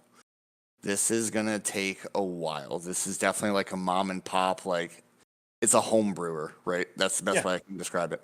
Um, So like he one said, finger at a time, kind of a thing. yeah, and he's honest, and he says it's probably gonna take 2 or 3 days to complete this. Um, and he asked that question of, can you detach your hand, or are you just gonna sit here while I work? As when he asks that, my left hand folds back the way it normally does. My spider fingers stay in this time, Yeah. and I pull like a pin out of the hinge and Mhm. take the hand off and hand it to him, and just say, "How long to do one?" He literally just looks at you in like shock and awe. It's like he's not used to seeing this at Yeah. all. And Jinx skates right over. He's like, "Yes, I'm a Marvel. I understand. How long for one?" I can have it done by nightfall tomorrow. Okay. And he hands it. How much? I'm gonna have you do both. So go and give me a total for both. Are you supplying the silver? Do you have Yeah. enough silver? Okay. He pulls out 8 silver coins Okay. because they're pure silver, and sets Yep. them right there on the forge or anvil or desk Yep. or fucking whatever's there. He, as you do this, he's I don't need payment now. Oh, that's not payment. That's the silver I want inlaid in the. No, fingers. I know. And he kind of waves you off, and he holds your hand up, and he goes, I think I have your security deposit. Let's just call it 1 gold piece after I complete it. For both. For both? For both. Okay. And he Yeah. kind of like looks stunned. Like, But why do you appear shocked? I'm just used to people arguing price with me, and it's a very fair price. It's, Oh, I expected far more than 1 gold. I mean, all we're talking about is a couple of knuckle inlets. I It's just understand. gonna take time because of the size of my smelter. No, that's perfectly fine. I'll be here any points. And he goes, I live right there, and it's literally the house right next to like Yeah. his smithing area is just in like a thatch fucking like Like a shed, almost like a lean-to. right next to his house, right? Okay. He was like, so even if I'm not in the forge, you're more than welcome to come. Just knock on the door. My name's Gentry. Gentry. Okay. I appreciate that, Gentry. I will be back tomorrow night to pick this up and drop this off. Wonderful. I do have one small favor. Okay. After these are done, if they turn out the way I think they will, and he has like other pieces of armor and stuff around that you can see, like his quality's good for what he does, right? With a festival coming up, would you mind if I kind of use these as a showpiece? I'm trying to get more business. Times have been hard, and if I can show that I can do custom things like this, it might actually help my business. If you're Are you here, asking? Are you asking to display them? I'm just asking for you to be there, and essentially, there's a point in the night where any of the craftsmen get essentially showcase their work. On kind of just give a preview of what they've been working on. And it does a lot for business. Advertising's really big around here like that. Word of mouth is everything. And I think with something like this, might really help. I could agree to that under one condition. Name it. Jinx walks around and looks at the forge, and he says, in an unintentional negative tone, "The only stipulation is that you allow me to help you upgrade your forge." And it's very like it's a hesitant comment, and it comes off implying this thing is nowhere near fucking. No, I know.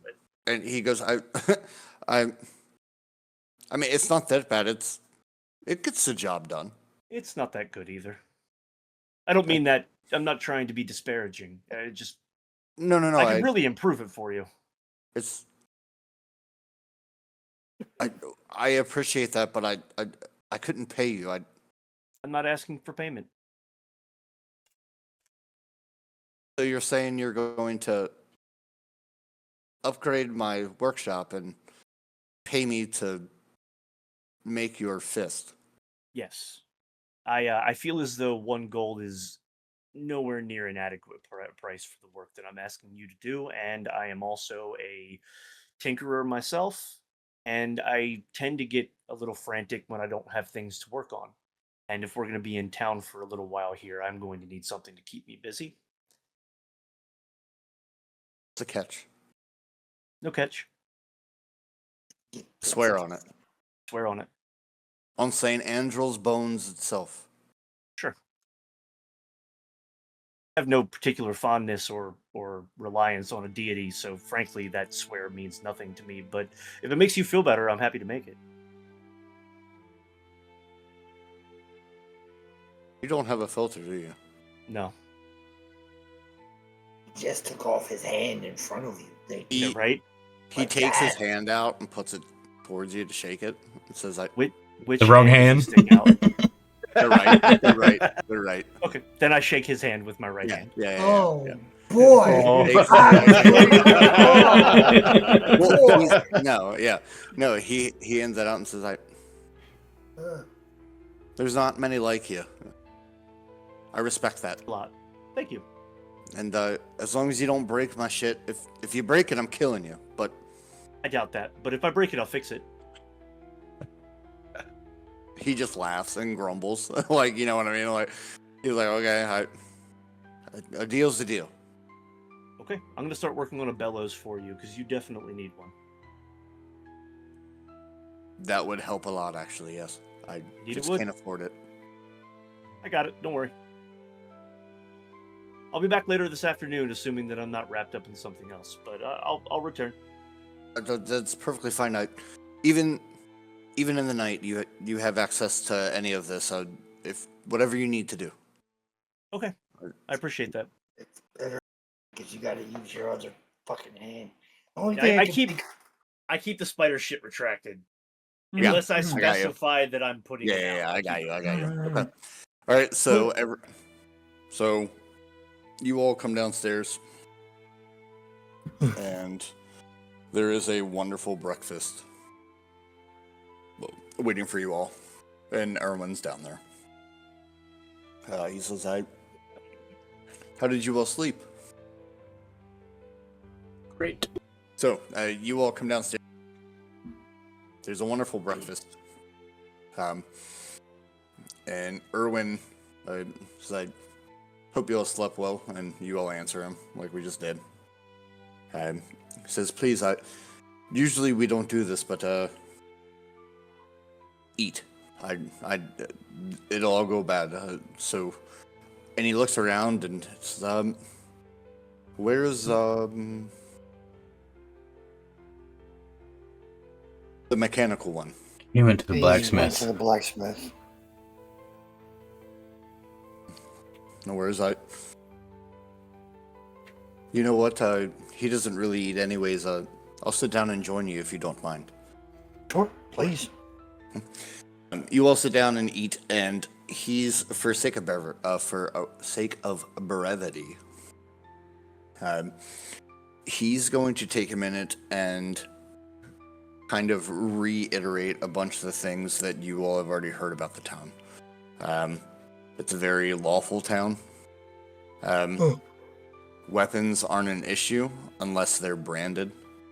If you break the law, there's repercussions. Do not use magic in a harmful way. If possible, don't use magic at all. With the new Festival of the Burning Sun in a couple days, everyone who is in town is expected to be here. And yes, they have for real world, they have a Gestapo-esque fucking like force that literally comes around to make sure that everybody is at mandatory fun time. He goes on to explain a little bit that the burgomaster thinks that these festivals please the gods and please Strahd, and that's what grants the protection over Vallaki, and that's why Strahd hasn't attacked Vallaki. He's attacked Barovia, which you all have seen firsthand, and rumors are that Kresk has also been attacked. But this entire time, Vallaki has stood safe. The Vistani outside and the encampment have remained safe. But he gives just a little detail of like, and he obviously kind of like scoffs at it, like it's ridiculous. Like us having a festival doesn't please gods. Like that doesn't make any sense. But that is the belief of the burgomaster. What's his name again? Burgomaster? We never got it, I don't think. You haven't. Oh. Everyone's just referred to him as Yeah. The Burgomaster. the burgomaster. We got Isaac, but that's it. And Isaac's his fucking henchman. Give me 1 second. Jesus. I'm Wait, sorry. those- They don't refer to him as the burgomaster. It's the Baron. Okay. It is Baron Vargas, Vargas Vallakovich. Vallakovich.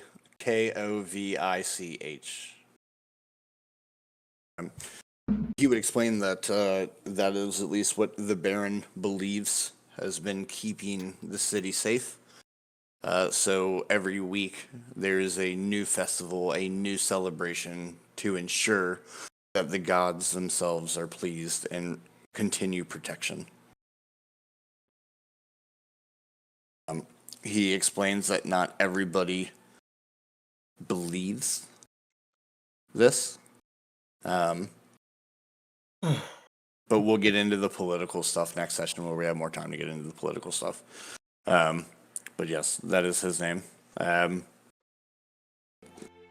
Mostly, he would again harp on his essential henchman, Isaac.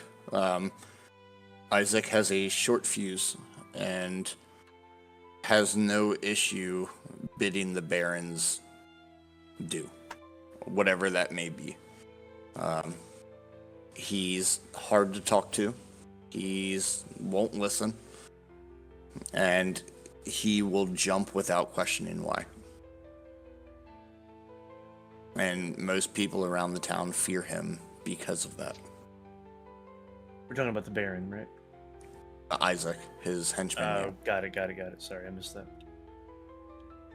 No, he goes on to explain that the Baron himself is nothing but an aristocratic fucking asshole. Like, he's a straight political, pompous fucking prick.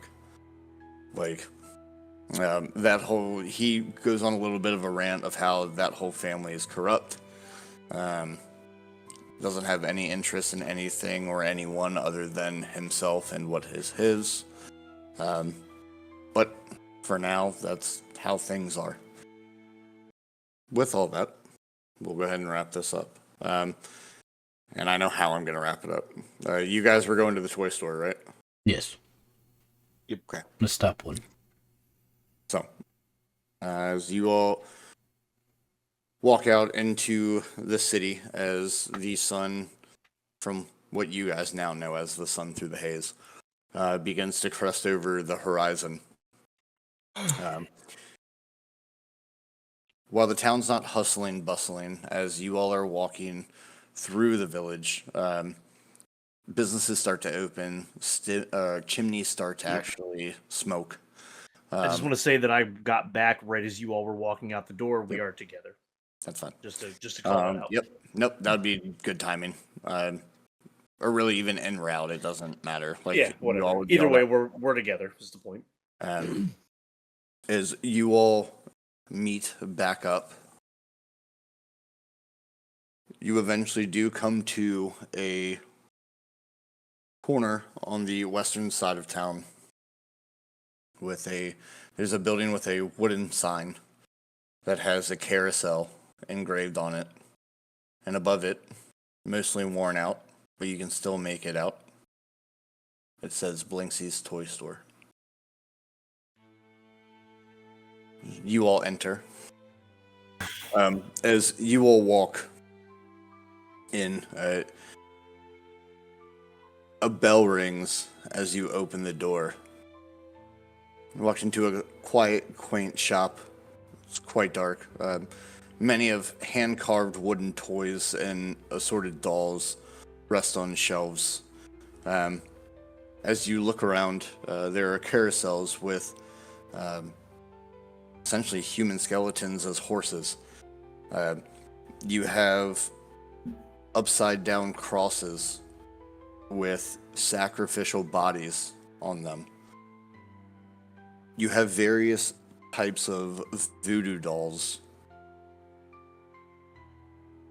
And from a back room, you hear what sounds like a squeak. Like a... And out from the back, curtain opens, and comes a slightly fat human man with a beard much like Connor's, wearing a velvet purple gown with a stupid pompous purple fucking hat with a feather coming out of it and a monkey on his shoulder, and he says, "Oh, welcome! Welcome to Blinksy's Toy Store." Oh, I hate this. And as Okay, he does it, he does this. With the description of the store, I was expecting just Artie to walk out himself. Yeah, right. As this happens, Jinx immediately starts snapping closed the bag of holding and his backpack, and he's buttoning everything up as tight as he can get it. Yeah. Remembering the monkey. Yep. Yeah, not even secretive about it. No, He's I got right you. in front of Yeah. everybody. As Yeah. soon as he sees everything, he's like, "Shit." And that is where we will end tonight's session. Thank you for playing my stupid game.